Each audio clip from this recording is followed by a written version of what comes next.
Hey guys, tonight we're taking a wild ride through the bustling, stomach-churning and frankly terrifying world of Tudor street food. Forget gourmet meals and trendy food trucks. I'm talking about the kind of grub that could double as the official menu for a medieval misery fest. Picture yourself biting into a pie filled with unidentifiable meats and hoping it doesn't run away while you chew. It's more likely to give you food poisoning than a satisfying meal, but hey, who doesn't love a bit of excitement with their dinner? So, before you settle in for this feast of historical absurdity, take a moment to like the video and subscribe, but only if you actually enjoy what I do here. And drop a comment telling me where you're tuning in from, especially if you're watching this from a crown jewel-studded castle or a filthy hovel. Now dim those lights, maybe turn on a fan for that soothing breeze, and get cozy. If you can avoid the imaginary rats wandering around your medieval hut. Let's think about this. Have you ever considered what street food really tasted like in Tudor times? What's the weirdest thing you've ever eaten? Is artisan bread actually just a fancy term for stale crust? How many times can you find a rat in your soup before it feels like a normal meal? And now, congratulations! You've just woken up in Tudor England, where the latest food trends are questionable and definitely left unsupervised in the alleyways. Good luck. Welcome to the royal banquet, where the food looks a lot more appealing than it actually is. Picture a table laid with dishes that are likely to induce more heartburn than joy. Think peacock pie. Yes, they actually baked peacocks and served them whole with feathers and all just to impress the guests. And who can blame them? What better way to celebrate a Tudor wedding than with a bird that can't even fly away from the dinner table? When you feast like a king, the odds are good that the only thing rising faster than the spirits at the table is your chances of food poisoning. As you sit down in your finery, your eyes adjust to the peculiar sight before you. A spread that looks like the aftermath of a medieval zoo's rearranged dinner service. There's not just the peacock. Oh no, that would be too simple. No, today's menu also features roast swan, which they insist tastes a bit like chicken, if chicken had a peculiar habit of biting back. The swan has that beautifully glossy skin, shimmering like it's fresh off a local dusty runway. But just beneath that deceptive surface lies a meat so tough and gamey it could double as a medieval workout bar. You find yourself at a loss. Do I chew this or enlist a sledgehammer? And while you're pondering the right strategy, a server passes by, filling goblets that are brimming with more ale than you could dare to consume in one sitting. You'd think, liquid courage, but it's really just a medieval version of rolling the dice for fun and games until all hell breaks loose. Keep the flagons coming, and you might just forget about those mysterious tails dangling from your dinner plate. Also on the dining takeout menu, spiced peacock entrails. Yes, indeed. Because what meal would truly be complete without a side dish of what seems to be every part of a bird left over after a particularly aggressive plucking? The vibe of the room is simultaneously festive and perplexing.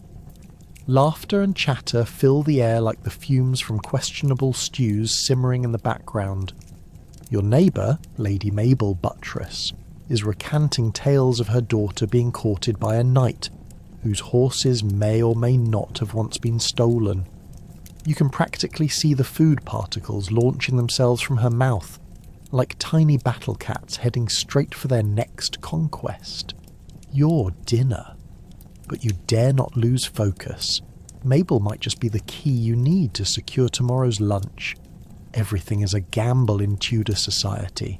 And there's the live entertainment. Enter a jester who dances most precariously around the diners, balancing a plate of unidentified pudding and making you wonder, will he drop it into my lap? Or is that the fun part? If his performance doesn't end in sticky pudding chaos, it will likely conclude with some splattering ale over the nearest nobleman's embroidered doublet. It's hard to say which is more entertaining, the food or the people attempting to hold their drinks. While avoiding the ruckus, you recall your guidebook advising you never to grace a royal table without practicing a few noble nods. Nod yes, nod no, and pretend whatever poison they serve is just whimsical time. As your appetite develops a case of the jitters, your only averted gaze is towards the lavish candied fruits. Yes, they've taken the idea of decorating meals to a terrifying level. Candied fruits, but with a catch. Not all of them are edible. Some are just clumps of hardened jam laying about the table like forgotten keys from a long-lost era. And if the sweetened concoctions don't sit well, you'd best not ask what's still swimming among the peacock pieces. Ah, but then there's the grand finale, the dessert. The treat invited to rub elbows with the aftershocks of peacock and pudding, sort of like the third cousin no one wants at the party. A dish called "Here's hoping you survive this" now fills your plate, resembling an explosion of colours, flavours and distinctly strong stomach warnings. Spoiler alert, it's made from all things lovely before everything went terribly wrong. Jellied eels, anyone? So you sit there, between royal pomp and gastronomical terror, discovering that in the world of Tudor banquets, you've learned a valuable lesson. Dinner is less about the food, more about the sheer spectacle of survival. Welcome to the Tudor age, where feasting could send you soaring or crashing to the pitch with the morning light. But one thing is certain, you'll never forget the night you dared to feast at a royal table. Let's talk pies, Tudor style. First, the crust, harder than your ex's resolve to keep just one more from you. Then the filling, which might feature anything from pigeon to peacock, or possibly the contents of your last week's market leftovers. They call it mystery meat, but in truth, mystery is just a euphemism for "we hope you don't ask." Now picture it.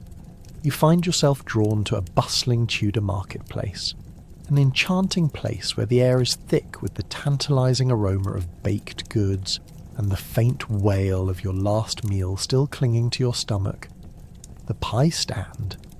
It's like stepping into a gamble, where every pie is a treasure chest full of possibilities, or horrors. Your friends stand around, their eyes wide with excitement, as if they were about to embark on a grand adventure. Little do they know, opening up that crusty top could send them on a journey to the nearest entry to the great beyond, courtesy of whatever rankly concoction lies within. You lean in closer, and is that a squawking substance of suspected hen in that meat pie? Or did a pigeon accidentally fall into the batter? Either way, it's steaming and glistening with a layer of grease that says, "Enjoy your meal, but there will be consequences." As you take the plunge, you can feel the crust crumble under your fingers with the force of a medieval warhammer. It's less a graceful unveiling of a delicious filling and more like cracking open a medieval time capsule filled with secrets better left intact. Inside, it's like a piñata of possibilities. One bite and you taste. Well, you're not quite sure what you just tasted. It could have been a chicken, or it might be part of a rather disgruntled neighbourhood cat. The spices, if you could even call them that, are a chorus of wildly conflicting notes, vying for attention like a group of medieval townsfolk arguing over whose turn it is to visit the confessors. More pepper, you wonder, as your mouth tries to decipher if it's tasting pasture or disaster. Ever seen someone reach for the last slice of pie and immediately regret it? You've just attempted to consume, something that evokes a deeply philosophical question. What's truly worse, the pie, or the fate of the person who just handed you a slice and ran for cover? Now it's just you and this culinary abomination. With every bite, more mystery unfolds. Is that a hint of cinnamon or a strange rancid tang of something your great-great-great-grandmother might have harvested in a moment of desperation? History has a way of repeating itself, and judging by this pie, it clearly lacks a sense of social grace. Not to be outdone, vendors reluctantly toss their best pies into the mix. A fellow patron shouts, "That's made with the finest pigeon meat." Ah, pigeon. nature's highly misunderstood meal that lives primarily in the "what should I eat on a Tuesday?" purgatory. In Tudor times, they're often the main course for those who couldn't afford a feast fit for a king. Or, if you're feeling especially adventurous, you might opt for the dish of the day, which suspiciously shifts from day to day and usually revolves around whatever fell out of the butcher's cart seconds ago. A nearby vendor calls attention to his secret recipe, which apparently involves piecing together the remains of whatever they could find from nearby fields. Locally sourced, he proudly proclaims, and by local, I mean the farm that's approximately 6 villages over. Yet crowds flock to the stall like moths to a flame, both bewildered and intrigued by this dubious delicacy. Who knows what might lie beyond that pastry roof, and how many sacrificial meat sacrifices took place to create this culinary monstrosity? Of course, the best part of Tudor pies is the plasticity of the dish, its pure versatility. Call it a handheld meal, call it fuel for your hard day's labour, or simply call it a good reason to keep your local physician on speed dial. Either way, Tudor pie offers an existential experience. After all, you have to eat your way through life. The next bite could lead to culinary enlightenment, or warrant you the title of Paddy the Pie Martyr. So as you wipe a straggling morsel of dubious filling off your cheek, you begin to wonder if it's the filling that's calling your name, or the defiance stacked within. Because at the end of the day, no matter how hard that crust is or how questionable the filling, it's all part of the glorious, grim and hilariously unpredictable world of Tudor street food. And as you clutch your half-eaten pie, you realise that experiences like this are what turn ordinary meals into unforgettable adventures. Ones that encourage you to appreciate modern cooking, that doesn't give you a side of anxiety with every tasting. There you have it, the pie experience. Exciting, horrifying, and definitely worth discovering. For historical purposes, of course. Imagine strolling through the bustling streets of Tudor towns, where street vendors shout out their wares with the enthusiasm of a town crier who's had one too many flagons of ale. You could grab a hunk of bread, pick up a dubious meat skewer, or opt for a splash of fish stew that may contain more docks than cod. Who knew dining could feel like a game show about what not to eat? Vendors operated with the flair of circus performers, tumbling from one grimy joke to another as they managed their food stalls. Picture a fishmonger aggressively hawking his wares, a basket overflowing with slippery fish that may or may not have been swimming that dawn. "Fresh fish, save your life from blandness," he shouts, while a nearby customer winces at the suspiciously bright scales on the fish that look more suitable for a ridiculous hat than dinner. A soft breeze carries the unmistakable scent of yesterday's leftovers mixed with fish guts, and you have to wonder, was that a piece of eel or your understanding of modern dining standards drifting away? Now, while manoeuvring through this cavalcade of questionable decisions, you might pass the meat vendor, where the meat is just as ambiguous as the latest town gossip. Here, skewers are sizzling away, dripping with sauce that could potentially make or break your evening. "Try our mystery meat," calls the vendor, his voice rising to a fever pitch. But what's the mystery exactly? The last thing you want is to take a gamble that leads to an unscheduled trip to the herbalist because your belly revolts against yet another dubious choice. It's like they didn't understand the meaning of food safety. Instead, crossing your fingers became the standard form of prayer before every meal. As you move deeper into the labyrinth of flavours, attractions, and considerably overstated claims, your gaze lands on the pie stall. You approach, heart racing like a knight preparing for battle, except your weapons are not swords, but forks, and a ridiculous craving. The vendor grins toothily, showcasing an array of meat pies. "Guaranteed to contain food, and food you can eat," he declares, puffing out his chest like a peacock. One glance at the pie crust, though, and it resembles a well-travelled shoe more than a culinary masterpiece. Each slice reveals a filling that could have been a soap opera in an ongoing dramatic series. Once it hits your palate, you can almost imagine the betrayal behind each hunk of meat. What about the ale, you ask? Ah, yes, the rich, frothy concoction perfect for washing down everything you've just put into your body. You see vendors selling tankards of ale that rivals the sea in both content and density.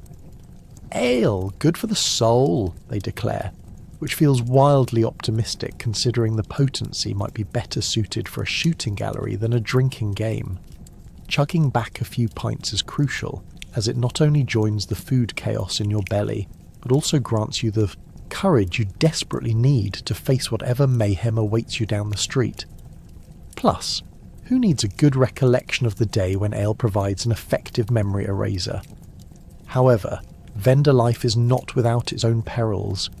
Should you linger just a moment too long, there's a good chance a rogue chicken will run through your feet, potentially causing you to drop your supper in a heart-stopping comedic tumble.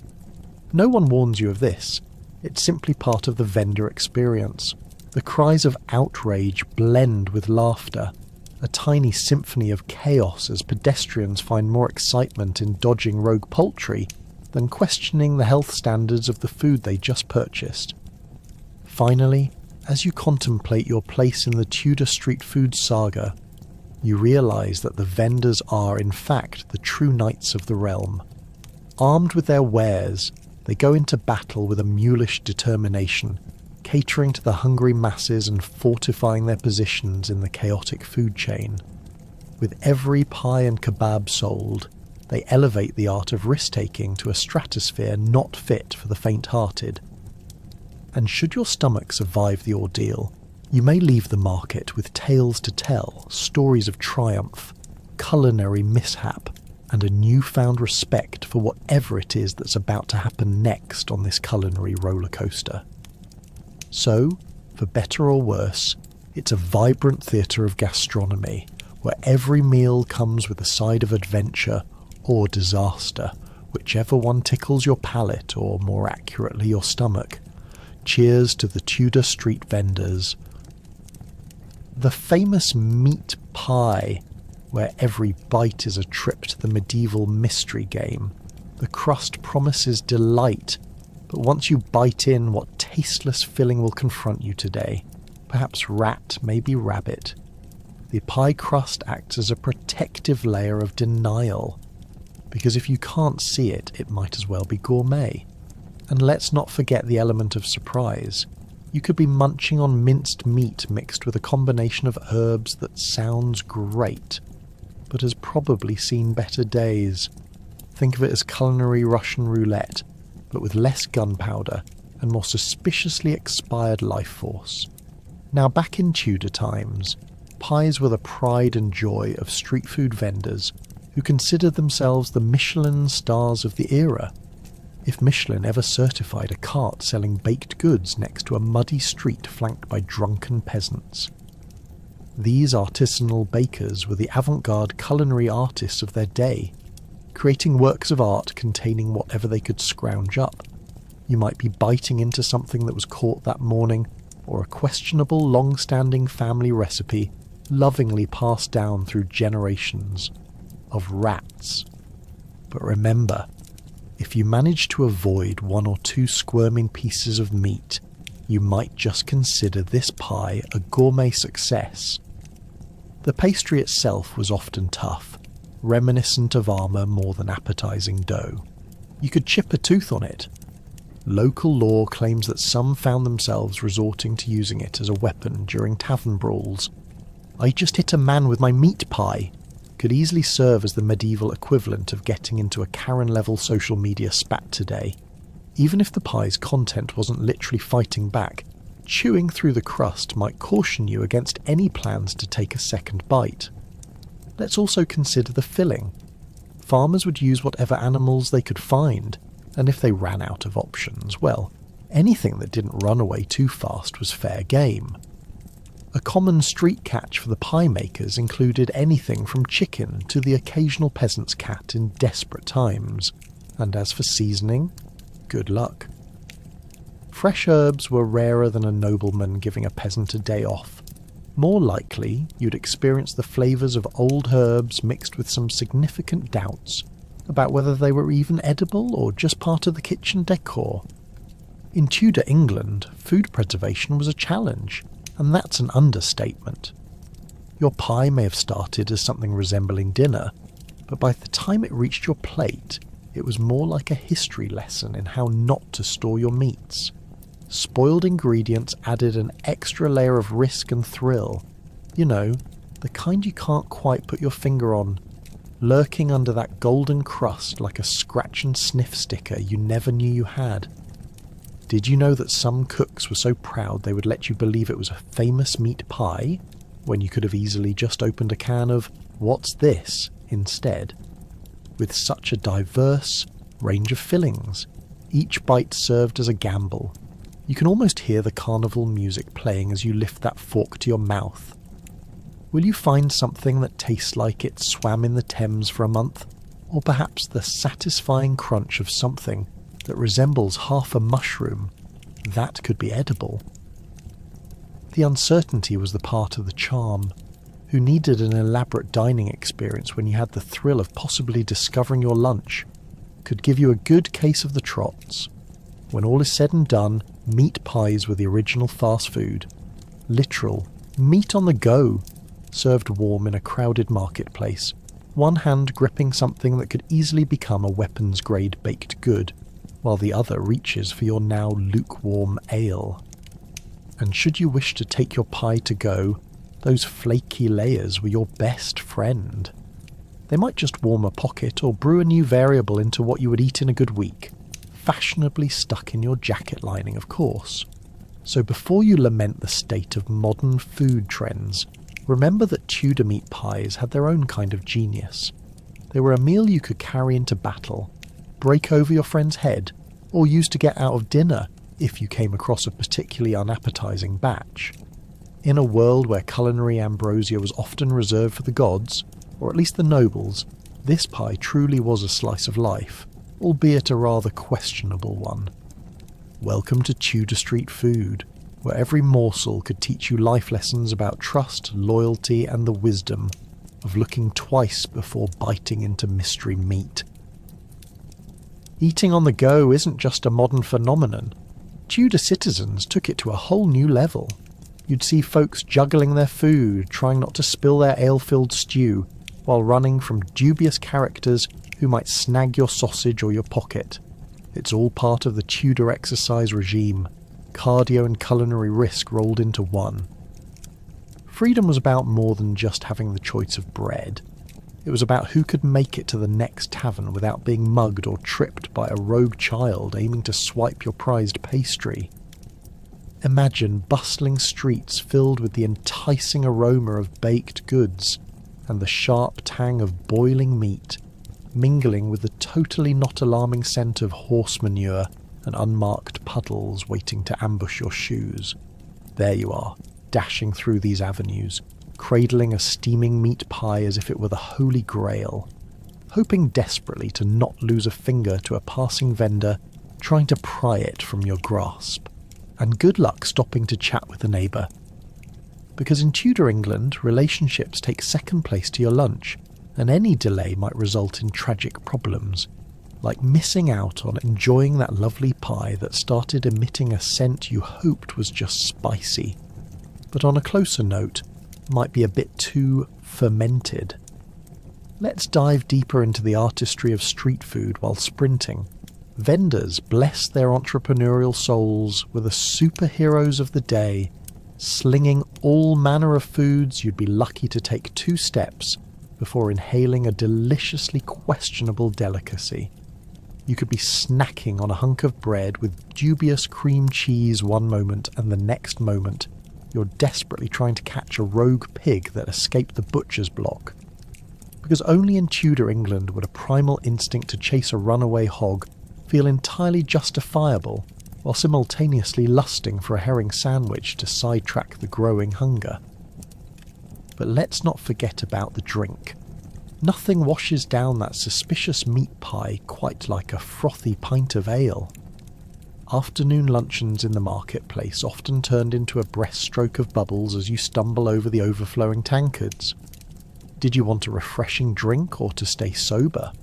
The line was quite thin at any given banquet, and more often than not, you'd face the consequence of mixing too many flavours with too much leftover ale on your breath. How charming. Nothing says trustworthy medieval citizen like stanky breath filled with the spirits of questionable beverages. As the day progressed, everyone at the market participated in a social exercise challenge. How many bites of stale bread could you shove into your face while fending off a pack of hungry crows? A noble pursuit, you'd agree, but let's be real. It only ever rewarded you with dirty looks from your fellow townspeople accompanied by cacophonous caws from the feathered rogues trying to nab your dinner. Speaking of birds, let's address the lurking mysteries of the avian population. In a Tudor marketplace, gulls weren't just mere extensions of nature. They were the spies of the kingdom, hoping to steal a grimy crust of your bread while you were distracted by a child crying over spilled ale beside you.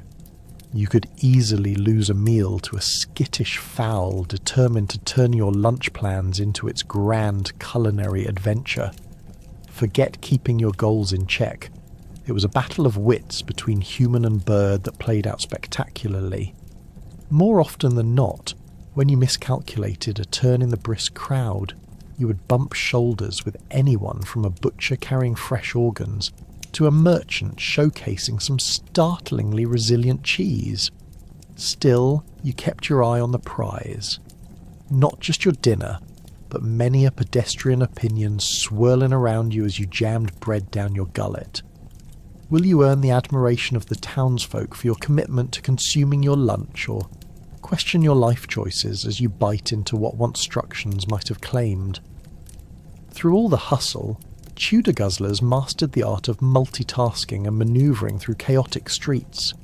They practiced the fine balance of eating while walking, dodging ruffians, growing spontaneous friendships at the pastry stall, and trying to muster the energy to not spill food all over those terribly stitched wool tunics. Do you think we could all learn from their skills to run with a pint in hand while revelling in the joy of food, folly, and fellow townsfolk's hasty gossip about your choice of lunch?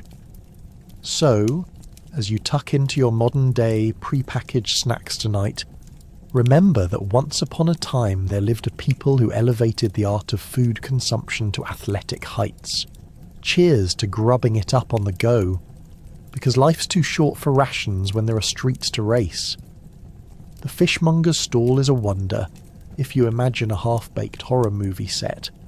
Fresh fish, doubtful. More likely it's fish that have been sitting around on a hot day so long, they're contemplating a move to the next life. The stench in the air might suggest they've already taken that leap, but hey, you can always make a savoury chowder. In Tudor England, the fishmonger held a crucially dubious role in society. Part purveyor of sustenance and part magician, conjuring meals from the depth of the murky waters. If you squint hard enough, perhaps that mackerel could pass for something edible. What's that? You didn't hear the trend about fish tofu that's sweeping the nation?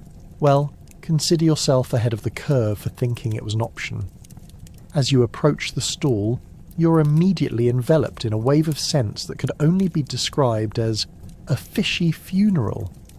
The fishmonger himself is a middle-aged man with skin the colour of salted cod, and you can't help but wonder if he's ever left this stall in his life, or if he's merely an apparition of seafood-induced despair. He greets you with a toothy grin, though it appears he has a few less teeth than would be customary, perhaps due to years of munching on questionable pickled herring. "Looking for something special?" he asks, and you're left scrambling for a polite nod while internally debating the definition of special when it comes to food that smells like it fought the sun last week. You can't decide whether the glistening eels writhing in their own slime are meant to entice you or instill a primal fear of all things slimy. Is that slippery layer a bonus seasoning? The eels look like they're auditioning for a water-themed horror film, but somehow they might just end up in tonight's monster stew. Your stomach grumbles ominously, sending a small shiver down your spine as you ponder the eel's potential fate on your dinner plate. You glance away quickly, trying to ignore the not-so-subtle gag reflex rising in your throat. After all, you didn't have much of a choice on what to eat anyway. This was a time when the concept of freshness was more abstract than actual. You've heard tales of how fish caught in the morning could bring in a handsome price, but in reality, fresh often meant it was from yesterday, or maybe the day before that. It's a game of Russian roulette for your taste buds, and the fishmonger is playing with loaded dice that only he can see. If a fish can survive a day in the sun, surely it can survive in your stew for another week, right? Surely, as you suppress a gag while wondering how seafood stew might translate to health gamble, with each bubbling pot over the fire. And let's not even talk about the variety of preserved fish available. Salted fish would take you to new heights of preservation, but at the cost of flavour, often leaving you wondering if you were meant to salt your own tongue afterwards as a form of penance. These items are practically a rite of passage for both the stomach and the senses. The fishmonger loves to holler about his bargains, which simply means you're purchasing fish with more salt than the average castle moat. Wandering through the narrow aisles of the marketplace, you can hear the gasps and squeals of the locals. Are they impressed with the fish? Or are they responding to the unmistakable aroma of fish that could possibly be declared a biohazard? It's hard to tell. Surely laughter between shopkeepers suggests a camaraderie best left undiscovered. Who knew pickled things could evoke such joy? But alas, overpriced, salted herring and your beloved fried cod might be breakfast the following day. When the day is done and you stumble home, you can at least reflect on the time you tasted something that might actually still be swimming. And as you finally trot away from the smell of fish guts and sea brine, one question remains. When you eventually gather the courage to try that fish stew, will it turn you into a champion or leave you praying to the porcelain god by the end of the night? That's the adventure of Tudor street food. It's never just about dinner. It's about the journey into the depths of your own mortality. Above all else, one whiff of fish at a time. So next time you think of the humble fishmonger, remember that greeting you with a smile and questionable product is all part of the medieval experience.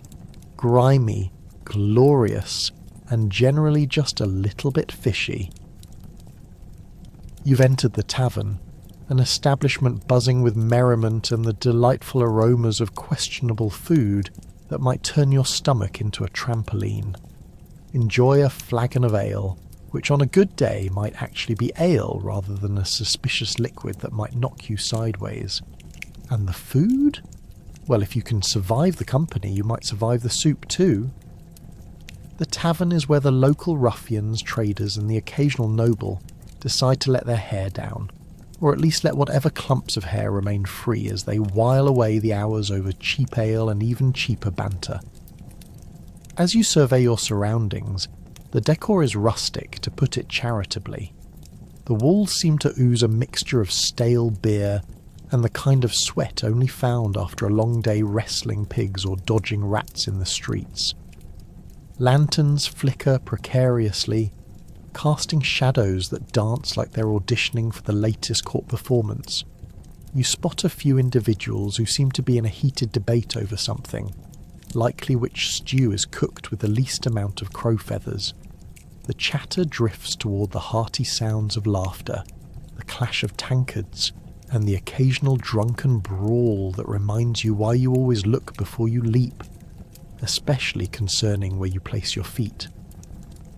Seating is a wild affair. Long wooden tables host diners in varying states of inebriation.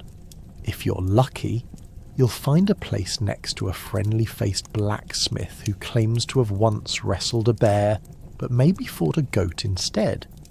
Keep your head down and don't touch his pie.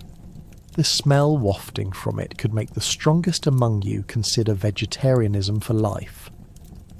From the kitchens, an array of peculiar dishes emerges, meat pies that might be more mysterious than meaty, and a bubbling stew that, if you squint just right, could resemble something edible. A kind soul at the next table offers you a ladleful when you momentarily drop your defences.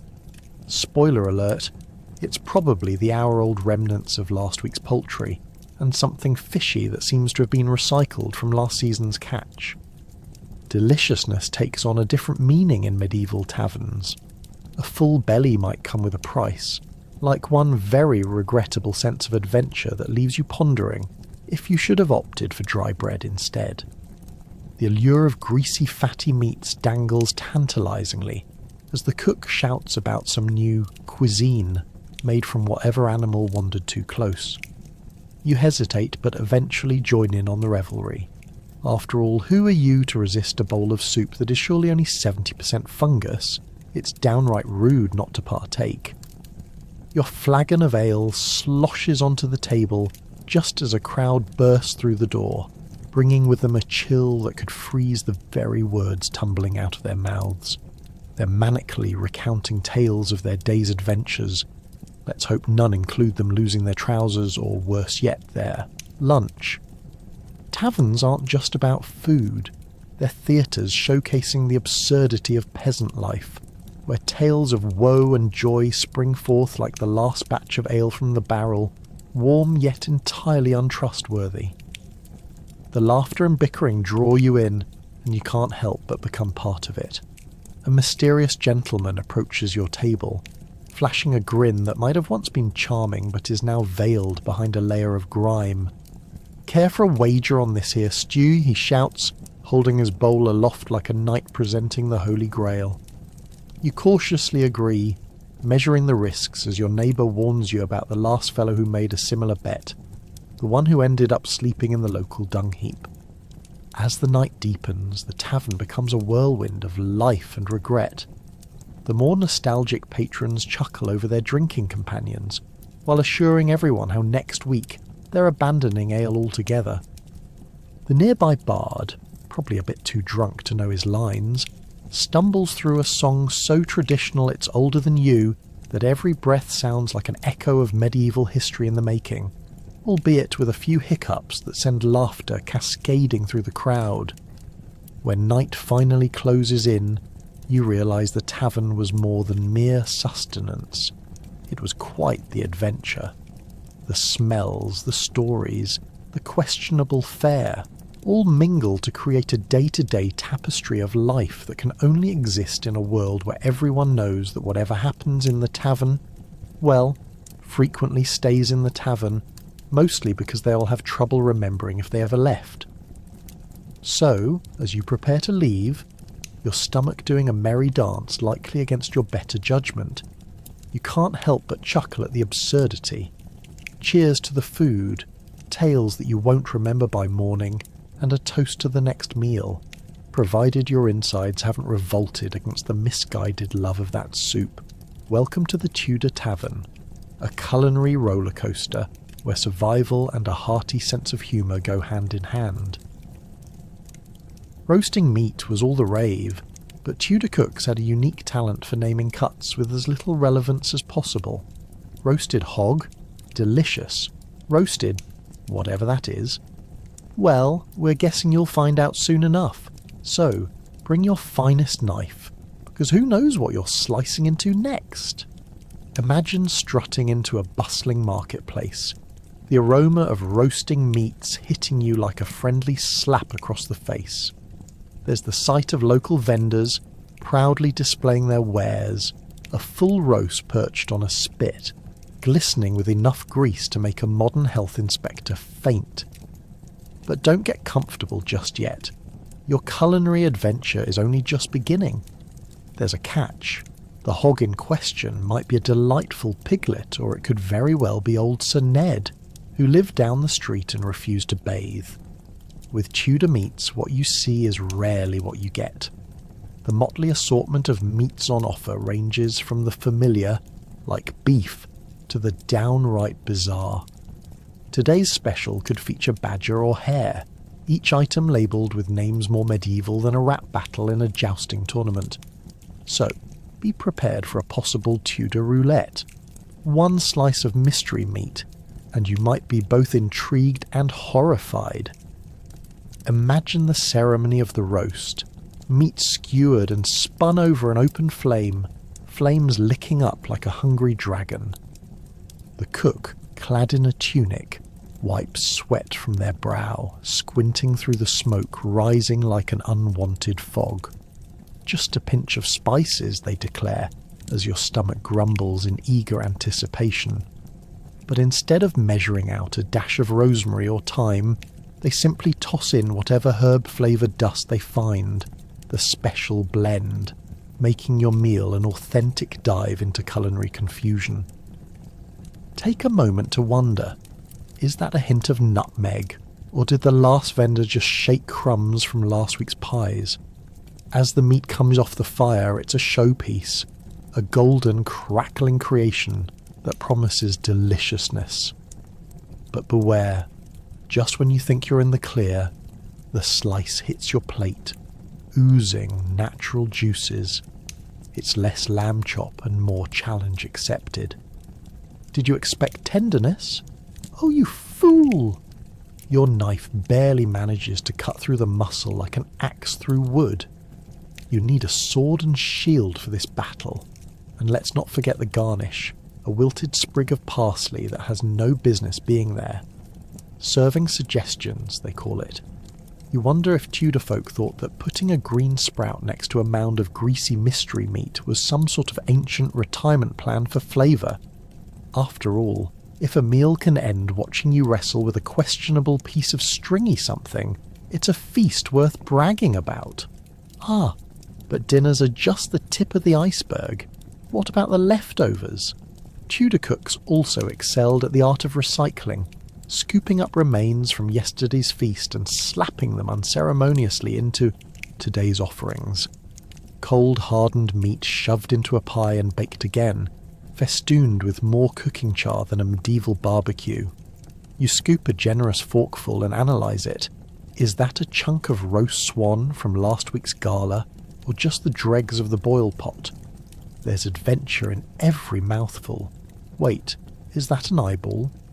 Maybe a considerable honour, as only nobles dined on such delicacies in Tudor halls. Casual chats at the table are often filled with tales of lively dinner parties where culinary ignorance led to unplanned hospital visits, or the occasional near-death experience after a very suspicious meal. What's your secret, you ponder? The roast gave me food poisoning? The answer: neat slices of roasted meat are simply the grand illusion that keeps the masses from questioning the knotted lumps of flesh on their plates. If this is the earth beneath you, the ceaseless throbbing of Tudor's gastronomic adventures is sure to keep you grounded, or at the very least riveting. So there you have it. Roasted meat in Tudor England is less about protein and more about a social experiment wrapped in an Epicurean send-up. Your slice of meat might make for the best story at the tavern, or if you're unlucky, the prelude to a journey you never wanted to take. Relish the challenge of each bite, for once it hits your stomach, the adventure doesn't stop there. No, my friend, it only just begins. Bad weather means spoiled food, and Tudor cooks had every excuse ready for their disasters. Was that soup too salty? Oh no, just a dash of medieval rain. Just clear out the kitchen and pray your unsuspecting guests forgive your lack of propriety before they meet their fate. Cooking in Tudor times was somewhat akin to playing a game of Russian roulette, with food. 1 minute you might be stirring a delightful pot of pottage, and the next you'll find it bubbling over with a rancid aroma that strongly suggests someone's cat had taken a vacation in the stew. Spoilage was so common that it left at least 2 options: serve it anyway, and hope for divine intervention, or dump it out and drown your sorrows in a pint of the local ale. Let's just say, funerals might pop up more frequently than planned banquets after the seasonal floods. Imagine this: it's pouring rain outside, the wind is howling, and your meat has taken a note from a soap opera. It's gone bad when you weren't watching. The Tudor cook, donned in a flour-dusted tunic, stands before a giant cauldron while contemplating whether time and tide wait for no man should apply to food safety. Was that chunk of meat still good? Perhaps if they left it out long enough and added enough garlic, it might just scrub the smell away. Mistakes were often met with the kind of stubbornness that can only arise from generations of culinary dissatisfaction. And oh, the varieties of freshness were plenty. Fresh fish? It might as well be caught mid-tide before the boat capsized. Venison that smells like it's been through a wood chipper? Perfectly normal. The Tudor palate was robust, to say the least, and it tasted best after a good few days of consideration and a few tunas of ale on the side. If you're lucky enough to have a market nearby, consider your fish sourced not just from the river, but artfully infused with the scents of mud, rain, and maybe a few adventurous insects that fancied it as a home. Then there are those wonderful experiments that happen when the mercury starts to plummet. Let's talk about dairy. The milk rounds pillaged the home on stormy days, and whether it was scolded or screamed at, it didn't play nicely. Labelling someone as a cheesemonger during the Tudor period could mean you were not only selling cheese but also daring to champion relationships with charismatic bacteria. Trying to keep your dairy products safe from spoilage? Good luck. It was akin to bathing in a creme brulee of utter chaos, promising curdling and commotion at any given moment. Not to be outdone, loaves of bread were known to harden in ways that could scare a ravenous dog. Ever tried slicing through a Tudor loaf? The experience might make you question if you were actually trying to liberate a medieval brick. Once retrieved from the oven, bread fought back, with crustiness that could rip through the softest butter like medieval armour. Fresh bread was a coin toss, where the likelihood of rancid leftovers skyrocketed depending on the weather. If you could keep the air dry enough, you might pretend to serve hot bread. But cross your fingers and hope it didn't double as a projectile aimed at your dinner guests. As for roasting, the Tudor kitchen was a drama in the making. Bad meat, just a little rain, and a dash of whoops turns into an opportunity for creative flavours. Picture a chicken roasting over the fire while rain infiltrates the cracks of your roof.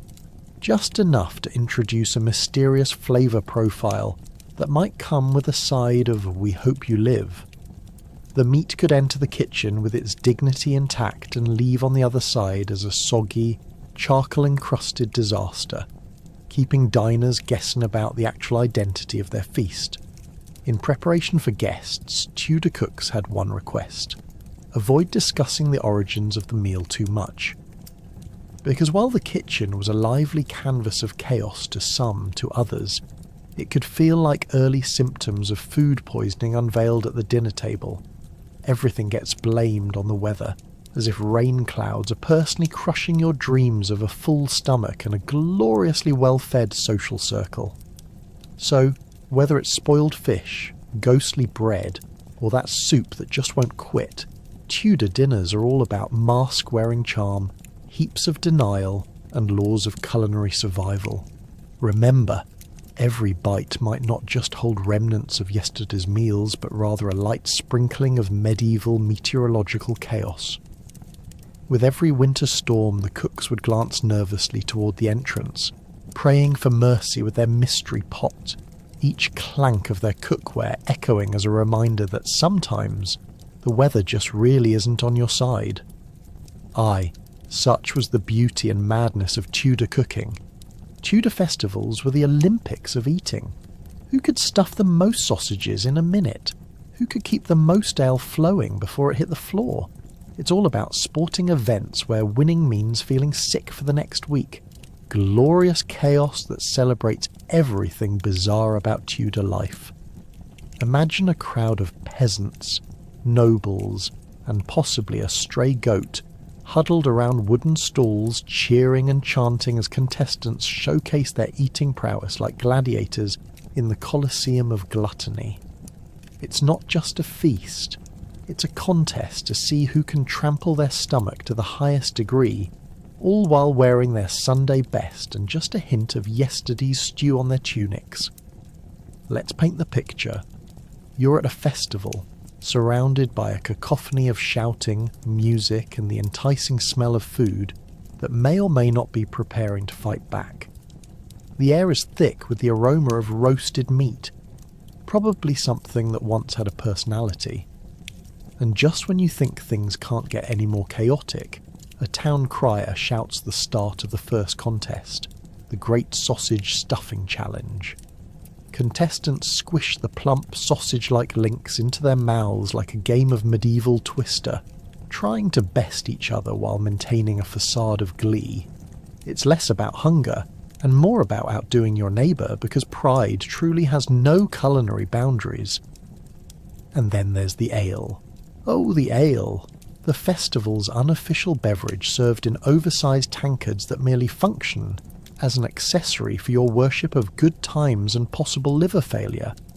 Picture this: townsfolk guzzling down frothy mugs, laughter spilling over with each swig, all while some poor soul is desperately trying to refill their cup before they've even managed to swallow their last mouthful.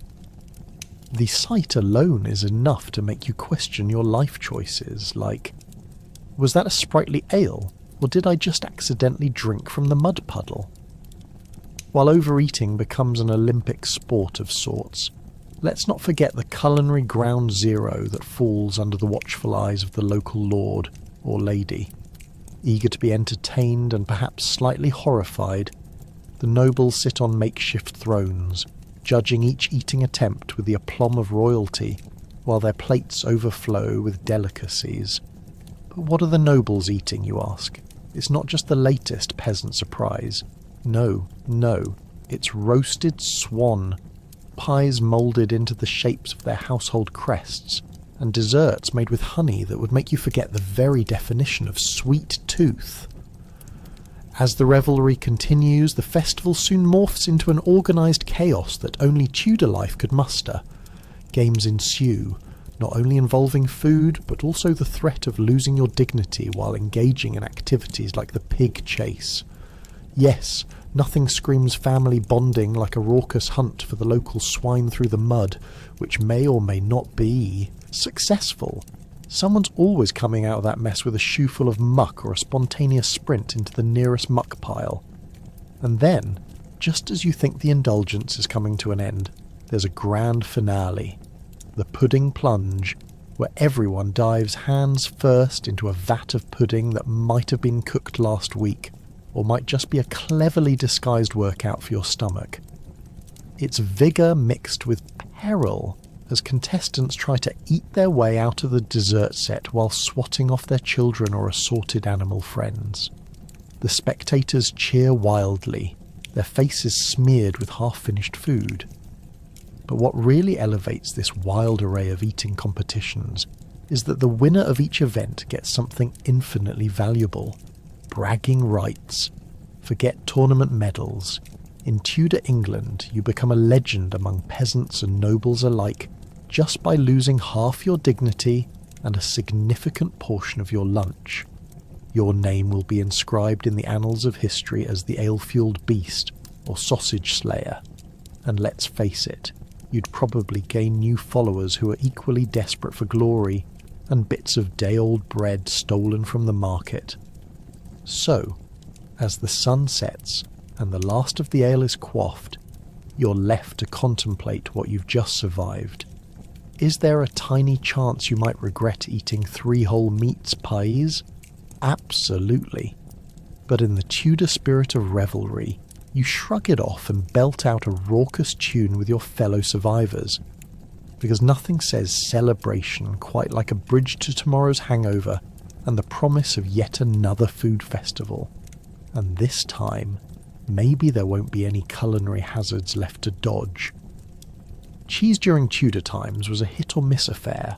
Hard, mouldy, and possibly older than your family tree, cheese was a staple on the table. Each bite is a gamble. Will it taste like ambrosia or make you rethink your life choices?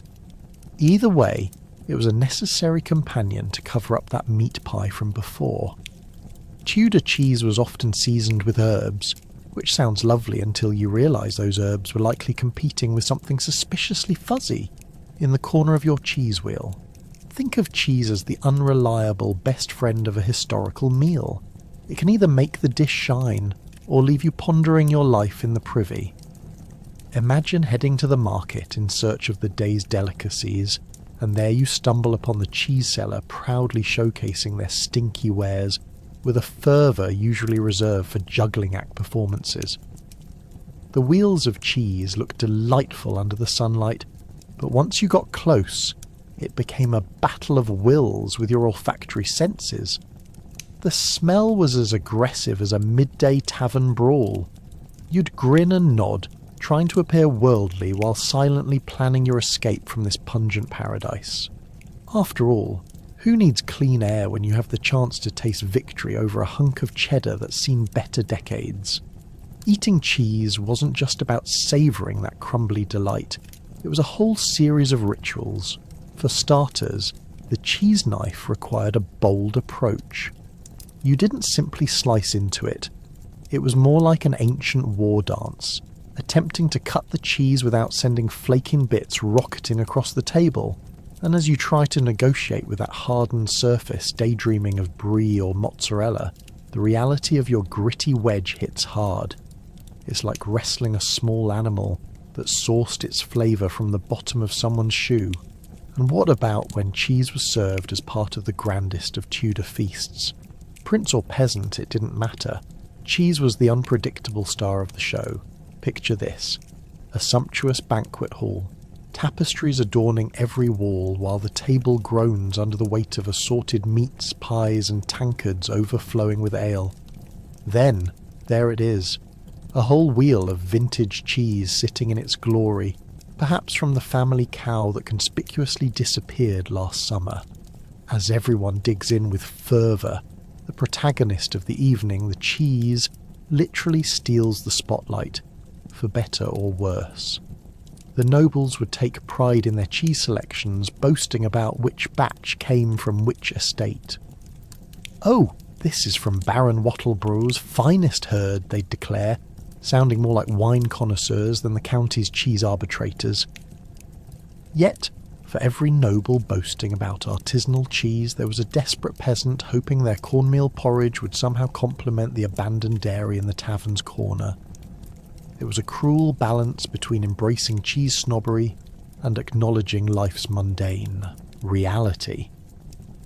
To make matters worse, methods of cheese preservation were hardly reliable. Without refrigeration or proper packaging, it was like playing a game of Russian roulette with your stomach. Did that wedge come from a clean workbench or the floor where chickens roamed? The tender moment would turn into questionable remorse in the span of a few moments. The risk of being sent to your temporal fate because you mistook aged for definitely not okay loomed constantly over the common folk. Let's not even mention the infamous blue cheese of the era. If you were brave enough to venture into that flavour abyss, congratulations! You've just graduated to the highest tier of daring culinary adventures, where mould isn't just acceptable, it's practically expected. Did you survive the experience? Well done. You might even feel elated until you realise that sweet, tangy aftertaste was just the cheese laughing at your gullible, sprightly hopes for something savoury. In the grand scheme of Tudor street food, cheese reigned as the indulgent risk that somehow snuck its way onto every table, marrying with everything from bread to mouldering meat. It was an age of mystery where hard, stinky cheese could uplift or destroy a joyful repast. So, as your stomach rumbles thinking of an imagined wheel of cheddar, remember this. You've stepped into the shoes of a Tudor dining experience, where every bite of cheese is a delicious risk worth taking, even if it means running for the nearest privy. Dessert is served, but don't get too excited. Whether it's an overly sweet cake made with honey or something resembling a brick, you'll quickly remember the days when a good dessert didn't involve wondering if a slice contains actual dirt or ground acorns. But in a land where dessert equals joy, who could resist? As you take a closer look, you notice that the cake is more like a cross between a stone and a sponge, each bite a thrilling gamble of unrelenting sweetness and graininess that makes you question your decision-making skills. Was this created by witches, or had someone accidentally confused bread dough for cake batter? Imagine sitting at a Tudor banquet table as the host proudly presents his culinary masterpiece. He'd beam with pride as he slices into the discoloured slab, eagerly waiting for your reaction as if it were a piecemeal on MasterChef. And let's face it, you've signed your soul away for a nobility brownie point just by showing up. You swallow the first forkful with the determination of a medieval knight charging into battle. Sweetness floods your mouth, followed suddenly by sandalwood and what seems to be a hint of nostalgia for when you still had teeth left. What's this? Did the cake just have a hard shell? No, that's just the sugar crystallized in a misguided attempt at creativity. You find yourself gnawing at it like a hungry beaver who's just discovered his first tree, trying to chip away at the layers of confusion.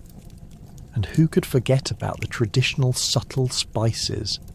The clove-studded concoction spills over with an aromatic potency that could send your nostrils into overdrive. Halfway through, you're wrestling with the realization that you might actually be walking a fine line between dessert and an unintentional entry into an altercation with an overly enthusiastic spice merchant. Ah yes, the sweets of yesteryear. A time when candy was made from actual fruit rather than whatever some desperate tradesman could scrounge up from his garden plot. Marshes, those were for the daring few willing to test fate with flavour. After all, who needs real ingredients when a sprinkle of lavender or a dollop of something suspiciously honey-flavoured will impart that sweet touch? Suddenly that once sweet notion of having dessert is clouded with uncertainty. You realise that half of the fun was chasing the dessert while secretly understanding that it could very well be your last. The merry-go-round continues with even more delightful offerings. You're introduced to figs. They sound innocent enough until you remember they're largely used for stuffing into pastries. It's not just an exotic fruit, it's a disguise. One bite into the figgy concoction, and you're suddenly transported to medieval France, wondering if anyone has encountered a better pastry that wasn't just a trap set for your palate. How does it taste? Like betrayal and overripe expectations, but with a drizzle of honey. Desserts get even weirder when people muck about with peas. Yes, peas. You thought they were strictly for soup, but wait until some misguided chef gives them a sugary twist.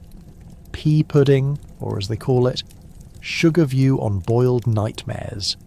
It's a colourful mix of kooky concepts that leave you wondering if you're genuinely tasting dessert or just experiencing a culinary wake-up call in medieval absurdity. At its core, it was meant to be a delightful retreat into sweetness, but more often than not it veered into the territory of gastronomic warfare, and yet, amid this pandemonium of sweets and misappropriated ingredients, the truth remains. Tudor desserts are a celebration of excess, speculation, and perhaps a dash of magic to accompany every dish that haphazardly makes it to the table. If you've survived your meat that day, it only seems fitting that you should now battle a serving of cake that is more a conundrum than a confection. You walk away exhausted, half-stuffed, and surprisingly grateful for just the sheer bravery of those culinary explorers who dared to redefine dessert.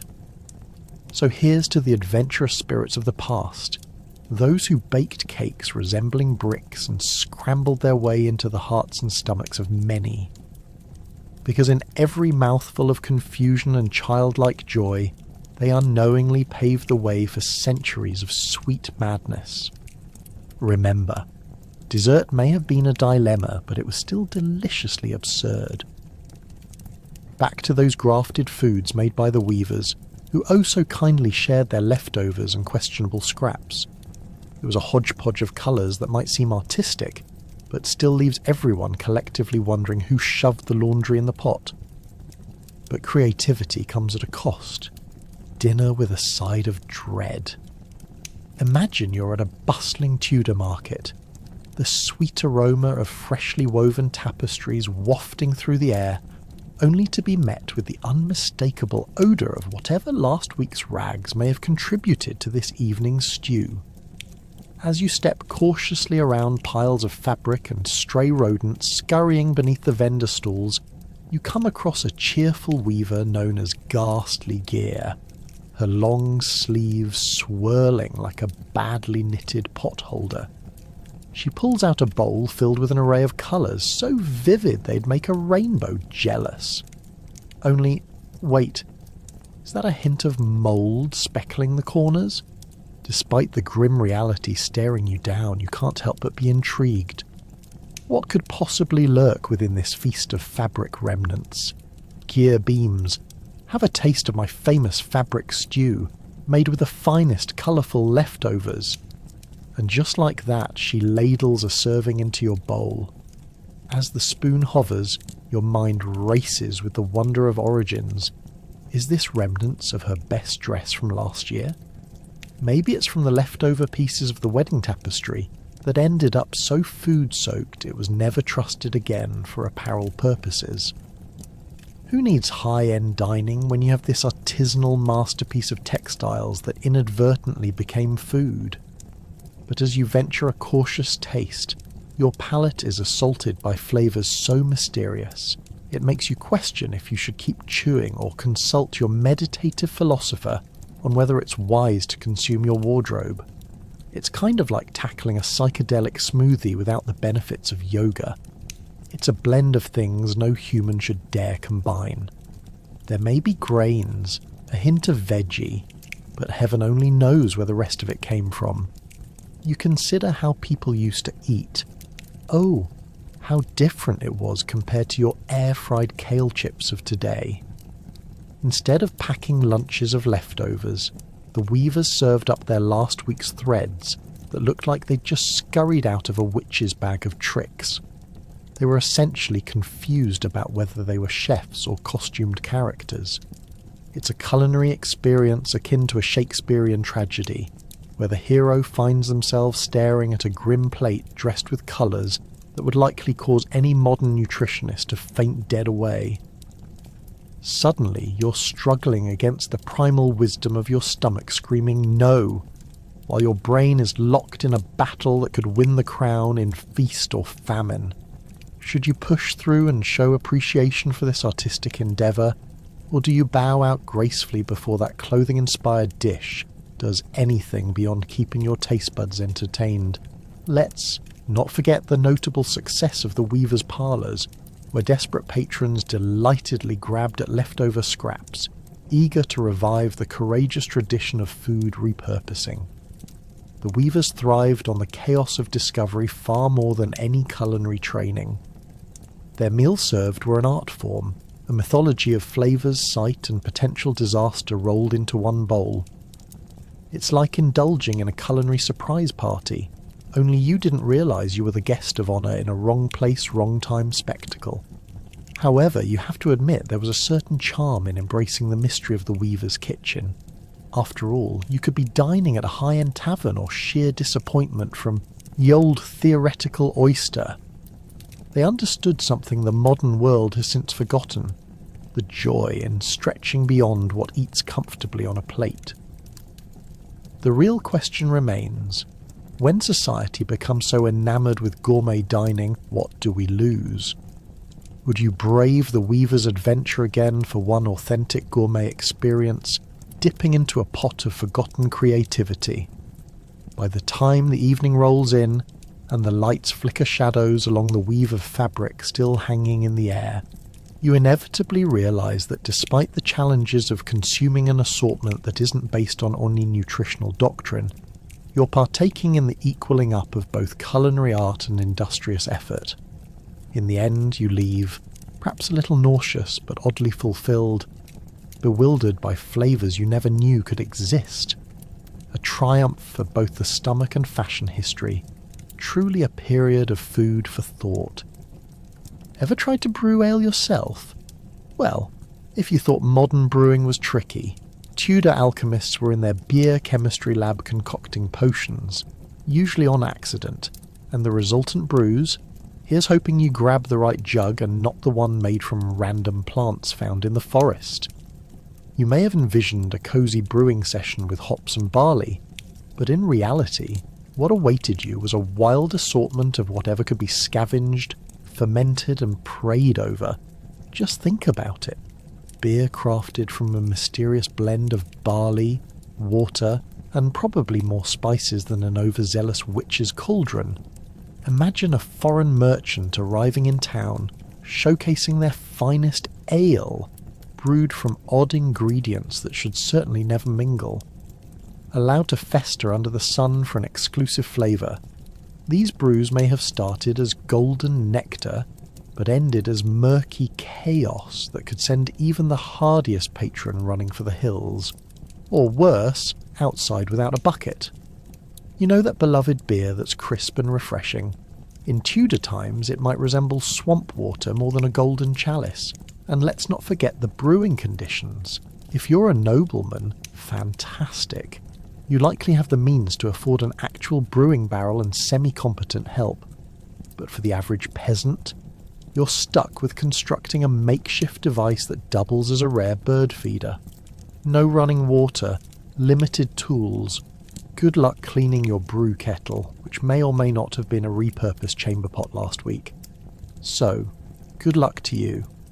Your ale might taste like success, or that smelly farm animal the neighbours just got rid of. Time to pull out your inventor's cap and prep for the brewing. 1 minute you're stirring your concoction with anticipation. The next you're dodging the mysterious fumes that could knock out a cow. And remember, for every finely crafted jug there were countless disasters. Mix too many ingredients and you end up with an experiment, an explosion of hop madness that leaves you with a bizarre concoction that even your drunkest neighbour thinks twice about gulping. Ever seen someone take a sip only to spit it out like a scalded cat? Welcome to Tudor brewing. Now, the end result of your efforts will vary wildly. You might hit a home run with a batch that people are willing to try, but don't be surprised if the majority have them reminiscing about better beers and lamenting the missing fresh air they forgot to add. The truth is, in a world where the finest tipple might involve some light fermentation on a sunny windowsill, finding coherent flavours was a bit like searching for a needle in a dung heap. Speaking of flavours, let's chat about ale's myriad of concepts. Light, dark, sour, sweet. It's almost like you're gambling on what's inside the jug. Ever taken a swig only to immediately regret it? Because more often than not, you'll be met with the utterly shocking realisation that sweet meant see you in the morning with a killer hangover. A fine ale had to be mixed to perfection, but let's face it, ratios were less about chemistry and more about survival. Speculation was your best friend. What's even more bizarre is that the ale wasn't just a drink. It was integral to daily life. Breakfast, have a pint of ale. Lunch, more ale, with a side of bread that may or may not taste like petrified sadness. Dinner, you guessed it, ale again.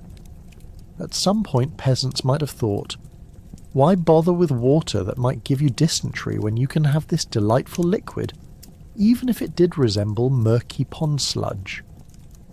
As the sun began to set, the tavern would fill with the lively sounds of laughter, some questionable stories, and the inevitable bickering over whether the ale tasted better when brewed by a rogue apothecary or a travelling bard with too much time on their hands. Ah yes, the good old days when one bout of ale could kick off the town's most active gossip session for the week. Yet, somehow through all this chaos, the ale managed to bond communities, often uniting them through the goofy antics of anyone daring enough to try their homemade brew.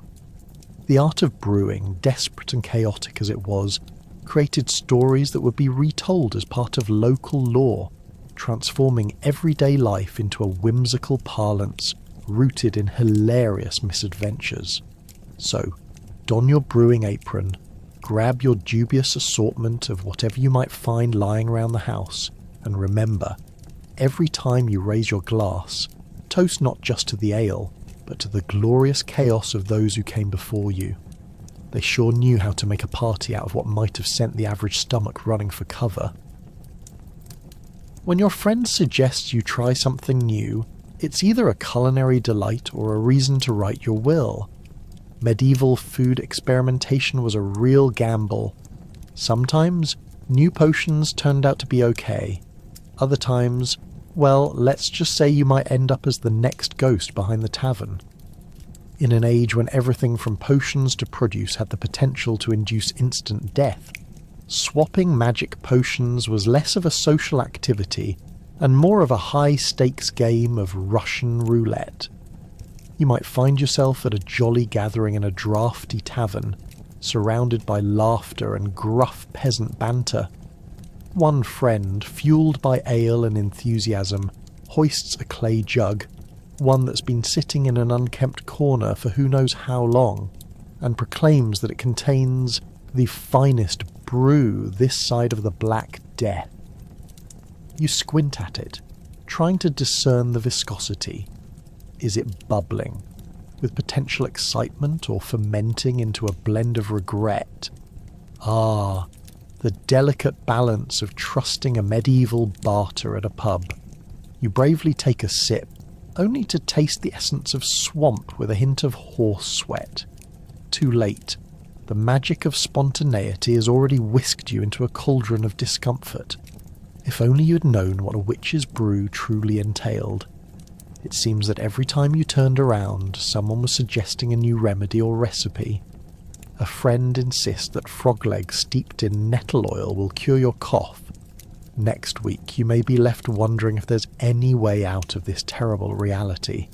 Or perhaps it's a turmeric tonic they insist can cleanse your spirit, while simultaneously testing your gastrointestinal fortitude. Spoiler alert, it won't.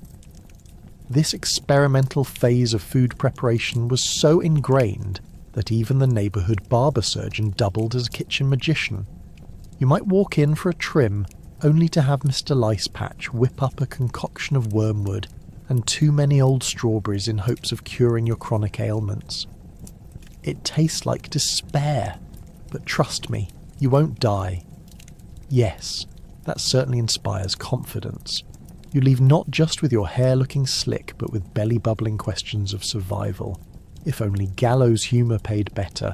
And let's not forget about those lovely street vendors selling all sorts of unverified goodies. Try my spiced meat, it's totally safe. Or perhaps this fermented cabbage is more to your taste. With every purchase comes the gamble of a great adventure, or a detour into what can only be termed as torture. You might think that's a bit harsh, but if you've spent your nights squatting by the ditch lamenting your poor life choices, you'd agree. It's like placing a bet on a horse with 3 legs in a race. What were you thinking? Now, the wines of the day, those are truly a reflection of medieval creativity, where each label is strategically vague. Turn to your neighbour and say, "What's that you're sipping?" To which they may respond, "Oh, just an exquisite blend of whatever was left in the vats last month." Centuries from now, historians will uncover this beverage and likely dub it liquid heart attack. You lean back and gulp down whatever concoction you're holding, praying to St. Potentate that you won't have to make a hasty retreat halfway through the marriage proposal you've been drafted into. Then there's the allure of herbal remedies, where ladies in billowing skirts confidently assert that mixing dried lavender with a spoonful of honey and crow's feet will cure anything from a broken heart to indecision over salad dressing. You dive into this adventure head first, hoping that whatever antidote or remedy you choose won't propel you into an early grave. Comparing it to modern-day attempts to choke down kale smoothies, It feels eerily familiar. Just when you think you've survived, you hear the shrieks of laughter, realise you now unconsciously resemble a wandering ghost, and you seriously contemplate your menu options for tomorrow. So, as you sit back and reflect, pondering the long history of culinary experimentation, remember that medieval foods were not just meals, they were adventures saluting the unpredictability of history. Next time your friend edges you towards a dubious new potion or weird meat, perhaps reconsider before you dive in. Home gardens are a wealth of possible food options, if you don't mind the occasional rat chasing you away from your hard-earned harvest. When fresh vegetables from your garden could join battle with weeds taller than you are, it can feel like a true medieval adventure, questing included. In Tudor times, every yard was a miniature battlefield, and the stakes were high. Daily sustenance rested on coaxing a reluctant earth into submission. You might have imagined planting a few hearty turnips and carrots could yield a bountiful harvest, but surprise. The soil might decide to host an exclusive party for every weed, pest, and the neighbourhood chicken. You set off each morning, hoe in hand, determined to wrestle those crops into line. The dew is still fresh, and you suddenly feel like a protagonist out of an epic ballad, boldly charging into the fray. The weeds lurk in the shadows, whispering to themselves about their dastardly plans to take over your vegetable empire. It's like medieval paintball, but without the rules or the safety gear. Ever tried to dig out a stubborn dandelion? Those roots are entrenched deeper than your neighbour's grudge against the king. You'd think that after years of growing cabbages your thumb would be green. Instead, it's more of a yellowing, slightly brownish sort of situation. The process of planting seeds resembles a battle plan. You dig a hole, carefully drop in the seeds, and then hope the winds of fate and biology blow in your favour. But don't forget the critters, the real-life goblins of your garden. The moment you turn your back, that perfectly healthy cucumber has vanished. Enter the rascal rabbits and wily rats, eager to turn your vegetables into their afternoon snack. And here you are, bargaining with the universe. Please, not the peas. I've had enough loss for one season. As if gardening weren't chaotic enough, there's the added challenge of climate. It's as if Mother Nature herself has set her sights on ruining your culinary dreams. Torrential rains wash away seedlings just as they peek through the ground, while heat waves turn young plants into crispy versions of their former selves. One day it's pouring like a biblical flood, and the next you're left to contemplate if sunblock was invented for plants. In the event of too much rain, have you ever had cabbage soup straight from the ground? No? Well, you haven't fully embraced Tudor life then. And let's talk about harvesting. You've poured so much sweat and frustration into this garden, and now it's time to reap the rewards, or the consequences of your efforts. When you finally dig into your garden's treasures, it's usually a mixed bag.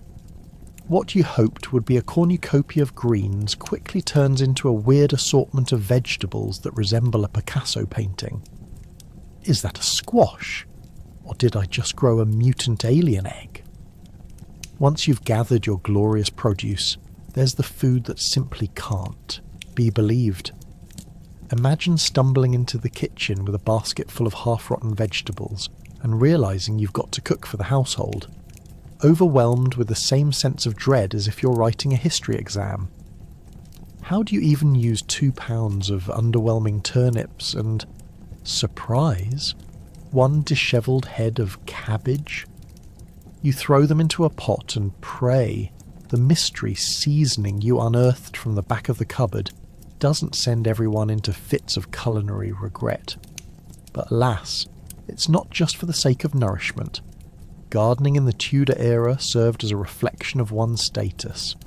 A bountiful garden could elevate you in the eyes of neighbours, portraying you as a prosperous landowner on the rise, while a barren patch might have you branded as the witch next door. So as you grow those tomatoes and herbs, you're also growing your social standing. Because who wouldn't want to be the talk of the town as the hero who survived the rat invasion and turned the tides of vegetable doom?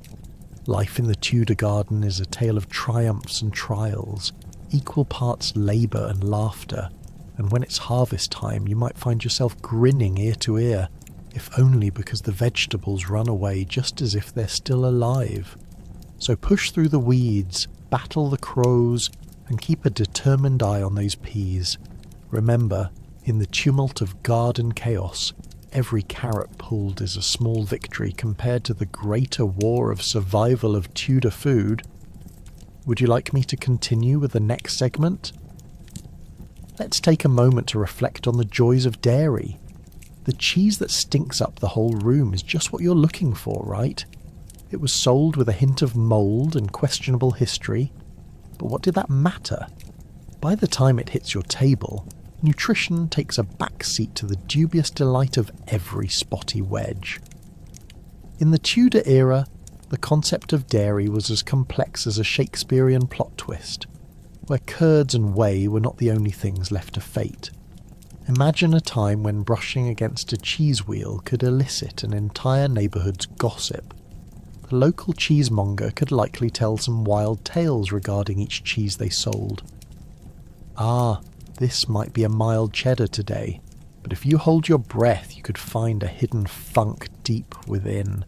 This cheese is practically begging for a medieval singing competition. You could almost see it. Knights hurling their gaudy platters at enemy combatants, while arguing over who could create the best cheese-based battle song. Dairy farms, if you survived long enough to visit one, were often a combination of idyllic charm and strong, pungent smells. Picture it. Tumbling hills where cows grazed, mooing with the kind of enthusiasm only seen in animals that might be headed for an early dinner, and they knew it. Milking a cow was an experience unto itself. Those rustic buckets were designed not only to catch milk, but also to gather up the curious flies that clearly thought they'd stumbled onto an all-you-can-eat buffet. If you're lucky, the milk made it to the cheese-making stage and didn't get spoiled by the local rodents, or that suspicious neighbour who looked way too interested in your dairy processing methods. Making cheese wasn't just a science, it was an art form. You would have folks standing around like a summer fair judging a pie-eating contest, fervently debating whether that hefty chunk was in fact mozzarella or its long-lost cousin, kinda za. And heaven forbid someone challenged the standards with a modern twist like sliced cheese. Sliced? You mean sissy cheese? Back in my day, cheese was a wedge, perhaps with fungus included for extra flavour. Now we can't forget the local delicacy known as butter. Ah, butter, the key player in the Tudor food scene that was both a blessing and a curse. Imagine spreading a gloppy layer of pasty yellow sludge over your stale bread. It might taste sensational at first, until you realise you'd stumbled upon something far past its due date. Your taste buds may sing with joy, but your stomach, that's a drama fest of Shakespearean proportions simmering below in sheer discontent. One bite too many could lead you to wonder whether your life choices weren't just guides to self-sabotage. Of course, dairy wasn't only about savoury. The Tudor world was full of sweet concoctions with creamy delights in not-so-sweet packages.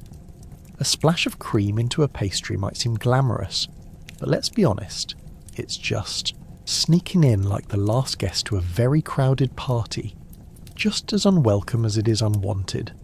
And so, when it came to dessert, you'd be left with the looming dread of whether that lovely pudding had your back or would throw you into the depths of a dairy-induced malaise. But here's the thing, who could resist? It was not just food, it was a bonding experience. Picture the entire neighbourhood huddled around a table, daring to taste each other's homemade cheeses and dairy with suspicious giggles, hoping to avoid the infamous cheese shivers. Because ninja-like they were, those cheeses were already preparing to ghost on your digestive system before you even knew what hit you. So, maybe dairy wasn't just about having your share at the banquet table. It was about nurturing relationships, shared experiences, and moments of dubious culinary courage. Perhaps it also served as a metaphor for life in Tudor England, a little messy, full of ups and downs, with every curd and croquette waiting to stir its own drama in your gut. As you sit back and appreciate the delicate balance of risk and reward that came with dairy choices, consider this. In the long run, life is just like a day-old cheese wheel. You tackle it with determination and a willingness to accept that you might occasionally face your own stinky cheese drama while trying to savour the moments. Kebabs? Anyone? Tudor-style skewers made from whatever animal wandered by. They're cooked over open flames. Yes, flames that might cook the food just enough to meet health standards, but also keeps you questioning your dinner for days. The stick might be the only solid thing in the meal served on the streets. As you take a closer look at these meat afflictions, you can't help but wonder what exactly is on your stick. It could be a delightful morsel of lamb, or perhaps something far less appetizing, like a rat that narrowly avoided a collision with the butcher's block. In Tudor times, the term mystery meat practically had its own fan club. The bustling taverns and street stalls are alive with the sounds of sizzling flesh and the aromatic wafts of charred offerings. That distinct smokiness mingles with the musty scent of the nearby alley, where rats scuttle with more personality than the average Tudor citizen. The vendors shout out their best-kept secrets. Freshly grilled kebabs, hot off the spit, look away from the animal's questioning gaze. No refunds. Can you handle the taste of adventure? You can sense the desperation of weary travellers ready to risk it all for something, anything that resembles a meal. And while the thought of biting into a charred skewer sounds appealing at first, the moment you take a bite, you're met with a riddle. The meat might slide right off the stick, but the texture could make your gums question all of life's choices. Each chew brings you one step closer to discovering whether that tough morsel was supposed to be a chewable delight or an impromptu rubber band. Then there's the issue of seasoning. In Tudor England, spices like salt were more valuable than gold, so don't expect any exotic flavours arriving at your kebab stand. Instead, they're probably generously coated in the ancient equivalent of a sprinkle of crushed hope and denial. It's as if the cook's motto is, if it doesn't taste like despair, you're doing it wrong. Each bite could either bring tears of regret to your eyes, or awaken your inner culinary warrior willing to survive on whatever they can find. Now, let's not ignore the most vital component here, how you procure your kebab. It's not just a simple exchange like at a modern-day food truck. No, Tudor kebab procurement is a full contact sport. You might need to elbow your way through a mob of hungry patrons, all clamouring to claim the last skewer before it meets its inevitable doom. Remember, those elbows were also used to dispatch pesky flies earlier in the day, and you might just want to take a moment to reflect on your personal hygiene choices. And what about the drink? You can't have kebabs without something to wash them down, but good luck there. A tankard of ale seems to be the default option, as water is more likely to harbour bacterial armies ready to wage war on your insides. Why risk it? Your gut screams as you gulp down the lukewarm brew, praying it might also drown out the taste of any mystery meat your skewer might contain. Is it all ancient chicken or something right out of a medieval horror movie? Look around and you'll witness the bravest souls serving as your fellow kebab warriors. Here's a band of merry revellers gathered around a dying ember pit, engaging in a debate about the suitability of last year's meat versus fresh offerings. I swear I caught a glimpse of that one last night. It had aspirations to be a noble hound, one elderly gentleman insists, while flexing his hands as if coaxing a long-lost pet to come home. As you glance at your kebab, That stick now feels like a wooden harbinger of doom. As if on cue, a serving appears that looks suspiciously like it's still living. Perhaps it will spring to life and join you on your next miserable adventure.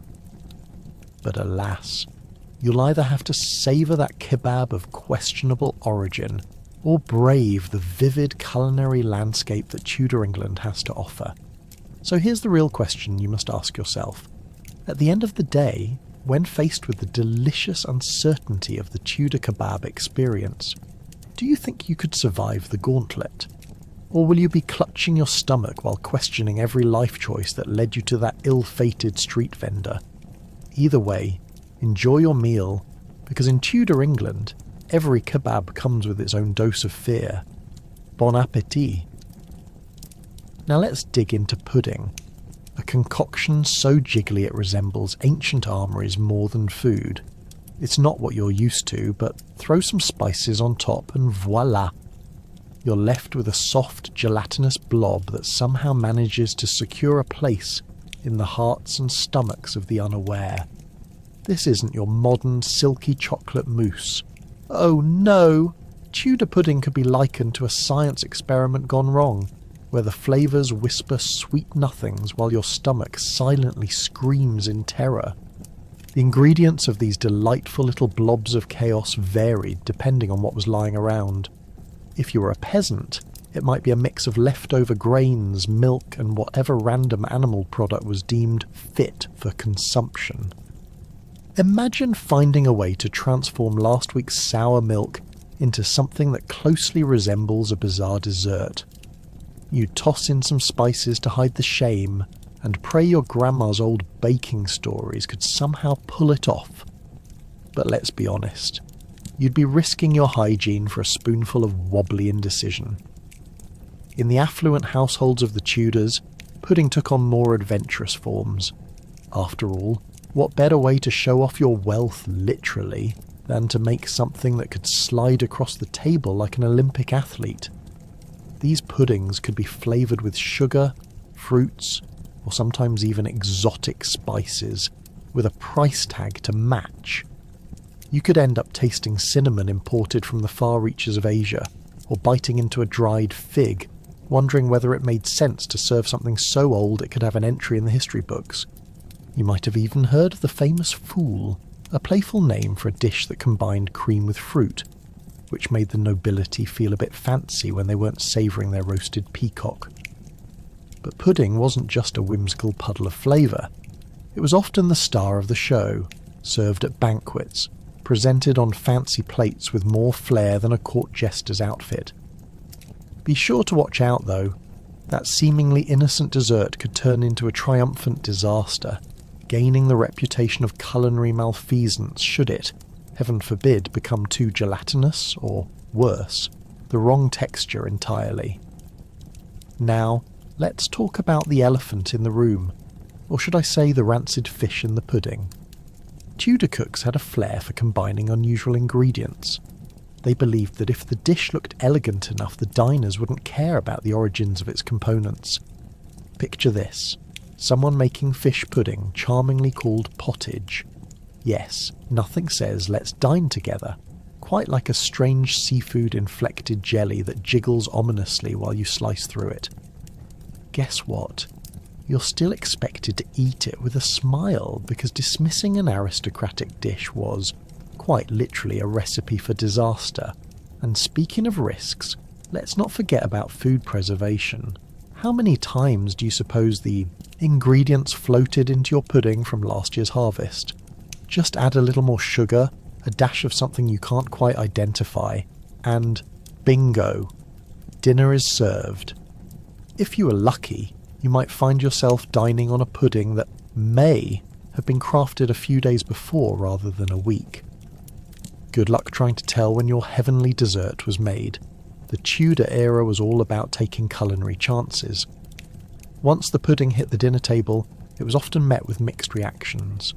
Some were brave enough to dig in, mainly because the combination of flavours had them veering on curiosity's edge. Others, however, were sceptical of what had just landed in front of them, unsure if they were meant to eat it or keep it as a conversation piece. you've got to love a dish that raises more questions than answers. Is this pudding or a less than appealing modern art installation? However, regardless of the trepidation that accompanied pudding, everyone knew one thing. It was the ultimate test of courage and kitchen muscle. Would you dare to try a bowl of borderline gluey delight that may or may not have been concocted from yesterday's fish and today's leftover grain? An adventure was waiting within every spoonful, which made it all the more enticing when washing it down with a good mug of ale, sloshing leftover sauce, a creative name for what others would call meat gravy, came along to complement the experience. So there you have it, Tudor pudding, a dessert that paved the way for culinary chaos, a form of food meant to charm yet ultimately pain. Take a moment to appreciate how far we've come in the world of desserts, because history has definitely proven it was indeed a bumpy and jiggly ride. Once you're done with food, it's time for drinks. Tudor beverages range from ale made with questionable water to various experimental brews. If you were lucky, they might just resemble beer. But chances are you're going to be questioning if you really want to risk your gut with a pint full of pea soup. Now, let's take a closer look. This isn't just about having a refreshing drink. It's like rolling the dice at a medieval tavern where everyone is hoping the tankard doesn't come back to haunt them. First up, we have ale, the one drink that's the star of every Tudor stage. Brewed using whatever water was available, sometimes it will have been contaminated with everything from mud to the hope of a minimal amount of flavour. That's right, your refreshing pale ale might be less pale and more Paleolithic. You can always tell a good tavern by how quickly they replenish their ale. The faster they fill your cup, the more likely they are to hide just how questionable their last batch really was. Imagine standing in a sold-out arena, except it's crowded by people trying to get their fill of stale bread and fears of what they might find floating in their drink. Nothing says fine drinking like knowing you're just one sip away from a historical gastrointestinal regret. But of course, there's more than just plain old ale. Enter the world of metheglin, a honey-based mead that can only be described as the Tudor version of high tea gone wrong. Imagine mixing globs of honey with water and then praying it ferments into something lovely. If you're lucky, it tastes sweet enough to distract you from the fact that you're genuinely unsure if this is a drink or the last rites in liquid form. There's no way of knowing whether this mead will lovingly caress your palate or brutally assault it with taste sensations more confusing than a jester's riddle. Let's not forget about Hippocrates, the wine that thinks it's a cocktail. Historically, Hippocrates was a spiced wine, sweetened with sugar, and often mixed with herbs that were supposed to make you feel regal, or at least delusional. So if you wanted your wine with a side of nutmeg and a splash of what's happening in my mouth, this was the drink for you.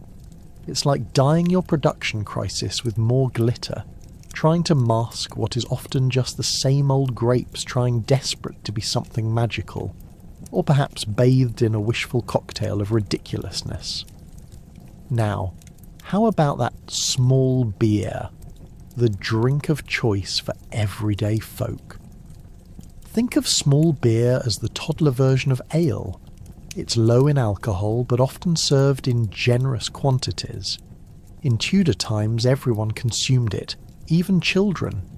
It was one step above water, or as they termed it, the good stuff. But hey, when that's your go-to liquid, you'll learn to appreciate the subtle flavours of swampy sadness any day. Plus, who wouldn't want their kids sipping a nutrient-lacking beverage that might also occasionally resemble the remnants of last week's porridge? And if you thought drinks were limited to something that could potentially double as a laboratory experiment gone wrong, think again. For the truly adventurous, or the downright crazy, there were possets, a drink made of hot milk mixed with ale and spices. That's right, milk and beer together, because why not live dangerously in an age where food poisoning can feel like a polite dinner discussion? Think of it like the unattractive cousin of your local milkshake who overshared about their day at an unsavoury party. What about fruits? They've got cider. And let's be honest, it both tastes like autumn and regrets on parade. Made from fermented apples, cider is what happens when you want to bask in the harvest, but your skills are more muddled than precise. It seems simple, but the flavour varies dramatically based on whatever apples were cheap. Forget about the pristine, crisp taste we hope for today. Tudor cider had its own mission: be as sweet as possible while leaving you wondering how you might feel under the weather in a few days. And for those daring souls who truly want to live on the edge of hydration, there's switchel, essentially a concoction made of vinegar, usually drunk mid-afternoon by farmers trying to stave off a heat stroke, or to forget that turnip soup awaits them. Picture this. Instead of a refreshing lemonade, you have a drink that might as well be the essence of your weekly vegetable budget gone haywire. So, the next time you sit down to enjoy your favourite drink, let your mind wander back to the Tudor times, where every sip was an adventure, and you might have just edged closer to either bliss or bacterial warfare. Cheers to the bizarre beverages of Tudor England, where taste buds were tested, and guts held on for dear life in every clinking tankard. Why hire a cook when you can have a sorcerer? It feels that way when watching kitchen antics in Tudor times. From roasts that may disappear into thin air to salads that might try to run away, you'll question the sanity of every culinary choice made in the kitchen. Tudor cooks had a flair for theatrical presentation, but sadly that flair didn't always meet the standards of modern sanitation. In fact, kitchen hygiene could best be described as a delightful blend of chaos and bedlam, where even the rats looked like they were auditioning for a culinary show. Picture this. You stroll into a medieval kitchen and witness a scene that looks less like a cooking area and more like a science experiment gone horrifically wrong. In one corner, a pot of soup simmers away, occasionally bubbling over with an enthusiasm that suggests it's planning a breakout. The ingredients have likely spent a few more days together than any relationship should.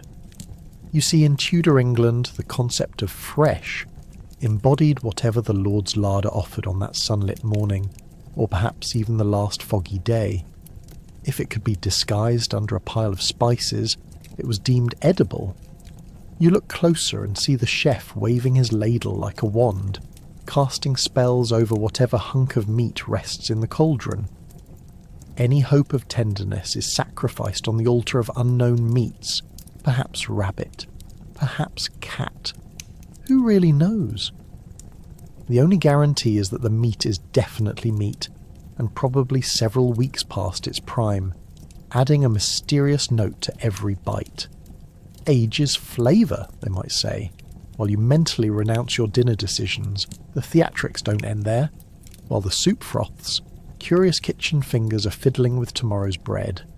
But if modern loaves rely on careful measurement and strict timing, these Tudor versions are crafted with the verve of improvisation.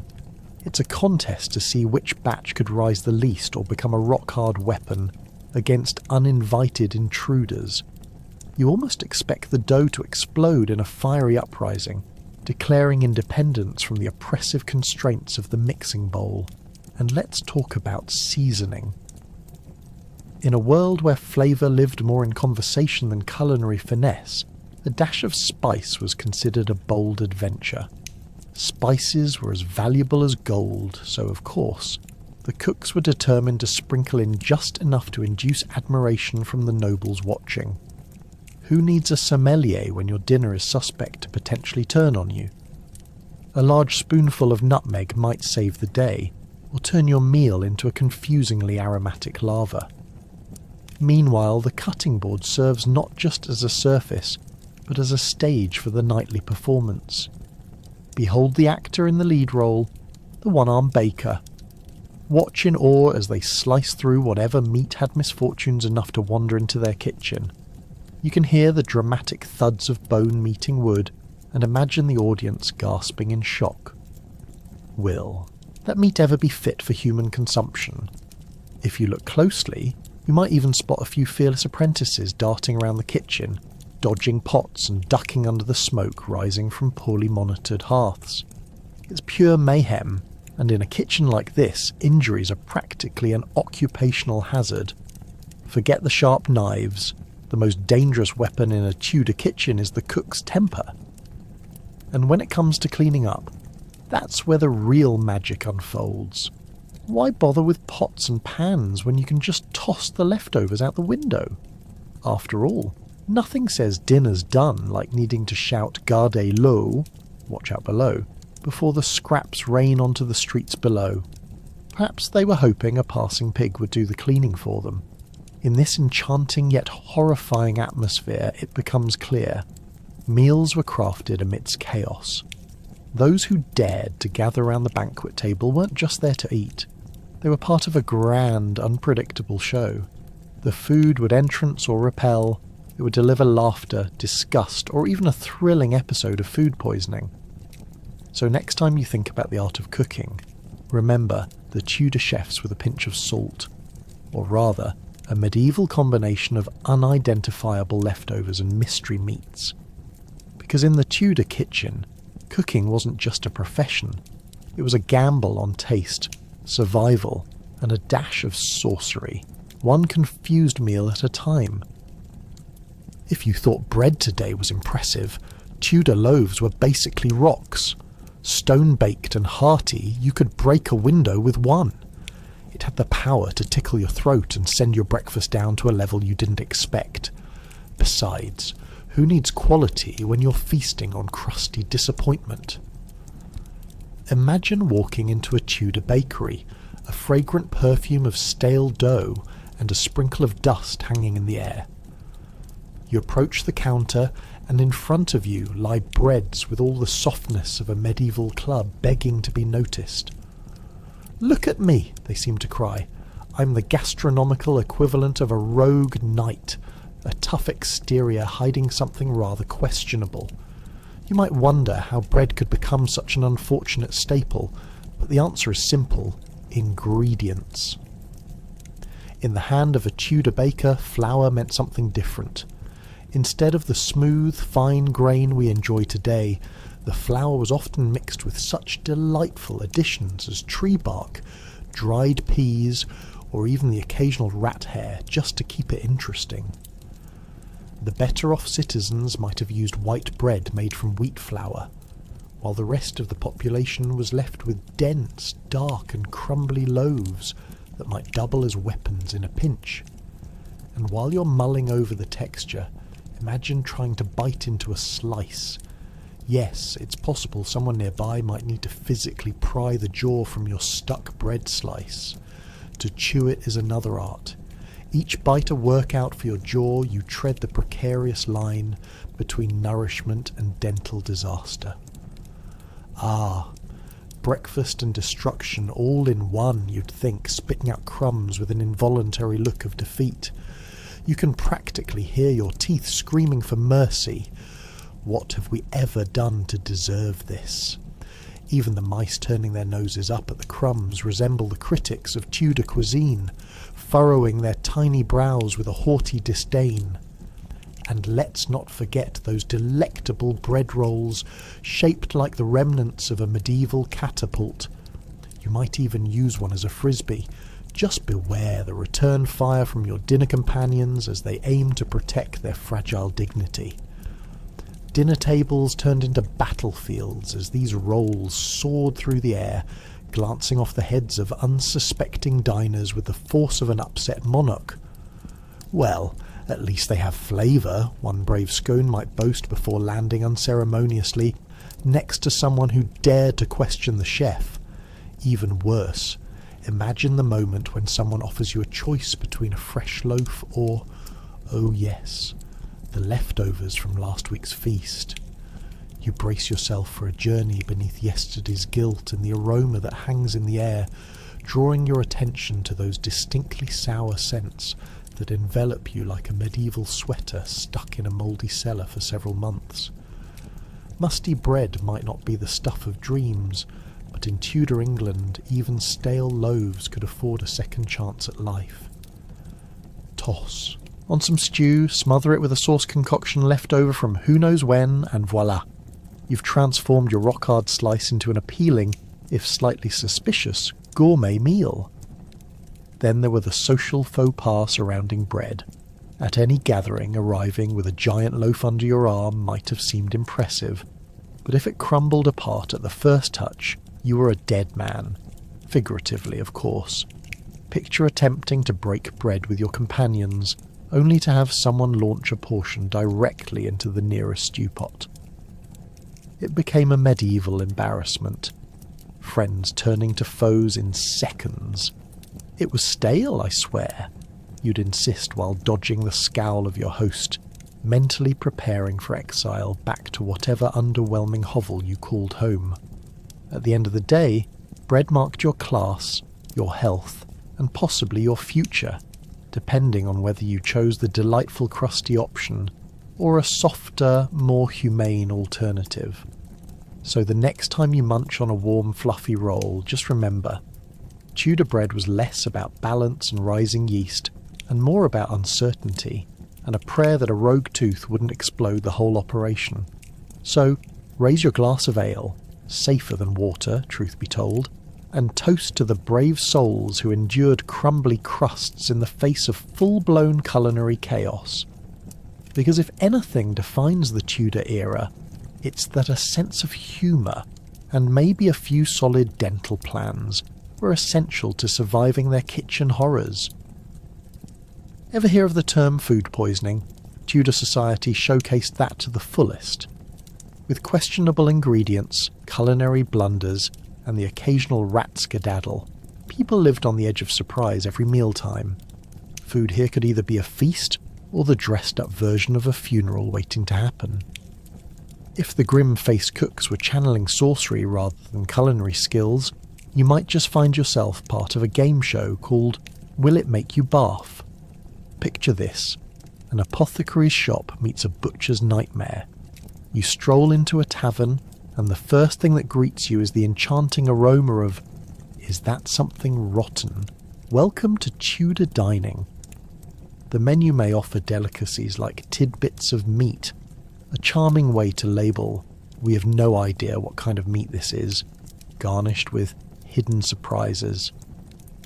This is not the restaurant you dream about on a Friday night. It's a culinary roulette where every plate might have secrets even the chef doesn't know. Let's say you decided on a lovely roast, perhaps a duck, or what the locals can only just hope is a duck. Next question. How long has it been cooking in that smoky, filth-covered oven? Is it just crispy, or is that the hide of a meat-fearing disease? Did your dinner just dodge the bullet of eviction, or should you call that complaint hotline? Spoiler alert, there isn't one. Good luck seeing that food safety inspector rolling by in a medieval horse carriage. Now, imagine you're a clever medieval peasant and think you'd prepare a sumptuous stew. Everyone loves stew, right? The kind of cosy meal that warms the belly and provides that nice brothy embrace just before you separate from your wallet for the next week's rent. To enhance the flavour, you decide to sneak in those herbs from your backyard that weren't looking great last week. Sure, they could be the stuff of flavour dreams, or, well, could it be intended for a witch's potion? Farm to table takes on a whole new meaning when the table is a cauldron, and your main ingredient could put you on the ground faster than a knight in heavy armour. And let's not forget washing it all down. In medieval times, water isn't just questionable, it's a contest in contamination. You're more likely to find a decomposing rat floating in your cup than a refreshing promise of hydration. This is where ale proves to be the knight in shining armour, or rather, the murky pool of safety. You know it's safer than water, once it's boiled, or at least that's what the locals say as they gulp their own dubious concoctions. But oh, when things go terribly wrong, imagine your camaraderie over dinner devolving into a chorus of gasps, grimaces, and intrigued glances towards the commode. You see, Tom over there has gone pale and is now cradling his belly with a look that says, Did I eat yesterday's giraffe leg or today's rabbit? While meals should foster laughter, nothing about. Responding to the less fortunate among you with haste and panic is glorious. Because in Tudor times, when dinner turns into a race for the bathroom, it's not just your appetite on the line here, it's your very dignity. If you're lucky, you just spend a few hours locked in mortal combat with that dialogue only your stomach can produce. But for many, it's an invitation to rendezvous with that infamous plague that seems to sweep through the towns like an unwanted in-law, pestilence, saved only for survivability. And when feasting becomes a tomb for the unsuspecting, who's to blame? The butcher, the baker, or perhaps the groom, wondering why you can't make it through the feast without plotting life's next step in the privy? In the end, the Tudor dining experience is less about cuisine and more about survival, a tactical exercise in navigating the world of rancid meat, questionable herbs, and overflowing chamber pots.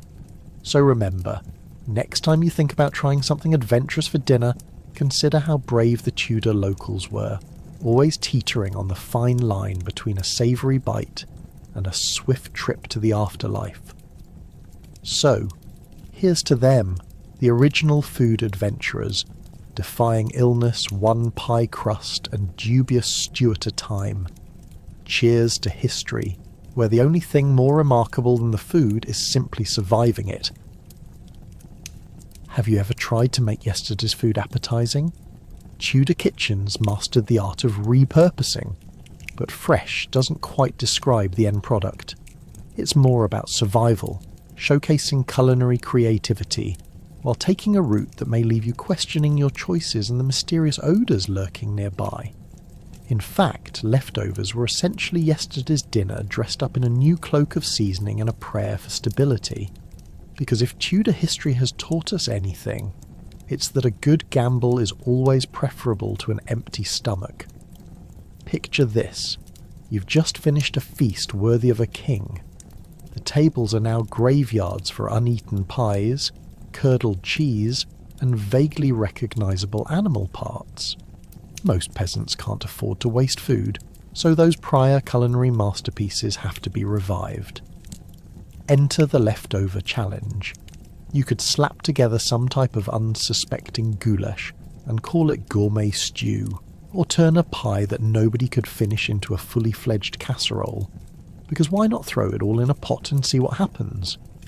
After all, if ingredients are too old to be served as is, they might be just seasoned enough to bring a tepid thrill to the table again. But let's take a moment to clarify what casserole translates to in the Tudor lexicon. It's not exactly the same as a modern delight you might whip up with cheese, spices, and possibly an exotic fruit or two. No, a Tudor casserole usually consisted of hodgepodge meats, wilted greens, and that suspicious sauce you keep in the back corner of your pantry just in case. Picture the day-old root vegetables that might be sprouting little green hairs of rebellion, mixed with meat scraps so questionable they might have been knighted before being dethroned onto your plate. Honestly, it's like a culinary roulette wheel that leaves chances for both breakout success and tales of regret so dramatic they'd make a Tudor-themed soap opera. The aromas emanating from the oven can confuse even the most seasoned noses. Is it a dish about to take flight, or a lingering ghost from last week's meal? When you feast with a Tudor family, you're not just dining, you're participating in a multi-sensory adventure, a mix of adventure and fate where optimism meets the potential for foodborne illness, served family style. And let's not forget the joy of tasting how time is the same time that disguises yesterday's meat. As you dig into your casserole, more than likely it's a delightful experience, but only in a sardonic way. Each spoonful is a reminder of last night's banquet, but in its repurposed state, it feels less about comparison and more about survival. Perhaps there's an old saying, better to eat last night's disappointment than skip a meal and risk the hangry ghosts. It makes you wonder how much tantalizing flavour ended up in the past so that you could take that plunge tonight. Crust may also come into play as a reusing method, lending their chewy demeanour to a dish reinvented more times than a peasant's sock. Remember the stale bread left on the table that no one dared to touch? Well, it's now been resuscitated using a variety of broths, spices, and perhaps a prayer for good measure. Throw it in the stew, bake it into a pudding, or crumble it into the broth as an ode to the culinary arts. It might not taste great, but it will taste like yesterday's vendetta resolved. And what's the final result? You can pat yourself on the back for being resourceful, or send your dish away in search of a new home, preferably the neighbour's cat. More adventurous chefs even introduce what we might call the surprise element, crafted with 0 ounce of certainty as you combine last week's cabbage with the undersides of turnips that probably came from that one neighbour's garden after overgrown tendrils chased you out of your own patch. Honestly, it's a culinary tradition known as upcycling, at least in today's terms, even if it's really just point-blank refusal to throw anything away. So, next time you stare at last night's dinner, recall the Tudor method of culinary survival. Enjoy a moment of despair while praying for good luck. Know that the only thing worse than running out of food is Robert the Baker's infamous mystery pie lurking in the corner, just waiting to take you down with its dubious lineage. With a bit of spice, creativity, and a slight hint of dread, you might just find yourself rising like a phoenix from last night's leftovers. Bon appétit, or dare I say, bon courage. Last but not least, when nature calls, are you ready? Forget bathrooms, there's a quick dash outside to find, well, something you desperately hope isn't a bucket filled with last week's leftovers. The adventure culminates in the race for relief while praying you get there without a rat trailing behind. Imagine yourself in Tudor England, where public toilets are just a rumour shared amongst peasants, who mostly rely on buckets, bushes, or the ingenious medieval invention known as the village dump. Yes, that's right. You'd have to sprint past muck, noise, and noise-making neighbours just to relieve yourself, all while dodging the odds of being gawked at. So, there you are, pants around your ankles, praying that the uninvited audience nearby doesn't have a keen eye for detail. You might choose a secluded spot behind the hedge. To be fair, the term secluded is highly optimistic in a village where everyone thinks it's their right to spy on your very personal moments. Picture the scene. You squat, teetering dangerously because the ground beneath you is as unsteady as a tavern patron after a few too many flagons of ale. And then, whoops! A chicken scuttles past, likely questioning your very existence. You're almost in free fall from this sudden fright, wondering if this was just the universe refusing to cut you any slack. Not that you had much to worry about, given the sheer anxiety of sanitation in Tudor England. You see, the toilet of choice for many would be a wooden box positioned precariously over a pit. If you happen to live in a fancy manor, you might even have a seat with a wondrous view of the surrounding chaos. But let's not kid ourselves. True luxury was simply having a pit that someone else, probably your least favourite servant, was responsible for emptying. Until then, you'd hold your breath and avoid eye contact with the resident flies, who seem to regard your existence with cynical judgment. Visiting the privy, as they elegantly called it, was never just about the act of relieving oneself. Oh no! It was a community event. You might find yourself shoulder to shoulder with your fellow villagers, all squatting in various states of discomfort and distress, while awkwardly trying to avoid each other's eyes. After all, in Tudor times, privacy was a modern concept that simply didn't exist. Small talk? Good luck. Conversations were generally limited to commiserating about the smell, or perhaps how badly you needed this to end. You could call it toilet networking, where pleasantries and gossip travelled faster than the digestive tract. To add to the allure of using the village pot, let's not forget the charming communal aspect. The villagers might discuss weather patterns, political dilemmas, or speculate about who will marry who in the next harvest festival, providing you can focus on the matter at hand and not distract yourself with pondering not just the food they've consumed, but the removal of it as well. It's like a medieval version of America's Got Talent, but without any actual talent, only a shared sense of urgency and a looming threat of embarrassment. And speaking of threats, one could not ignore the dubious nature of hygiene. In Tudor times, the concept of cleanliness was as misunderstood as the plot of a badly written mystery novel. You might hear the unfortunate soul who follows you through the alley, lamenting about mysterious smells, and wonder if those were the remnants of their breakfast or an angry rat nesting nearby. Either way, getting out of there required some clever manoeuvring. You never wanted to be known as that person who got stuck with suspicious guinea pig stew clinging to their trousers. Now, if you're lucky and have managed to avoid local calamities, skip the unwanted eye contact and escape unscathed. You'll be rewarded with clean air and a harsh reality check of what lies ahead. Climbing back over fences and dodging chickens might result in a full-blown cardio workout, leaving you gasping for breath as you reel at the thought of fitting that escapade into your busy medieval life. Because in Tudor England, every meal and every bathroom run is a chance for a brush with adventure, legend, or, at the very least, the captivating filth of everyone else's very existence. So, as you gather your dignity and run back into the light, you'll breathe a sigh of relief because you made it. At least until tomorrow, when you'll have to do it all over again. Because after all, Tudor street food waits for no one, and neither does nature's call.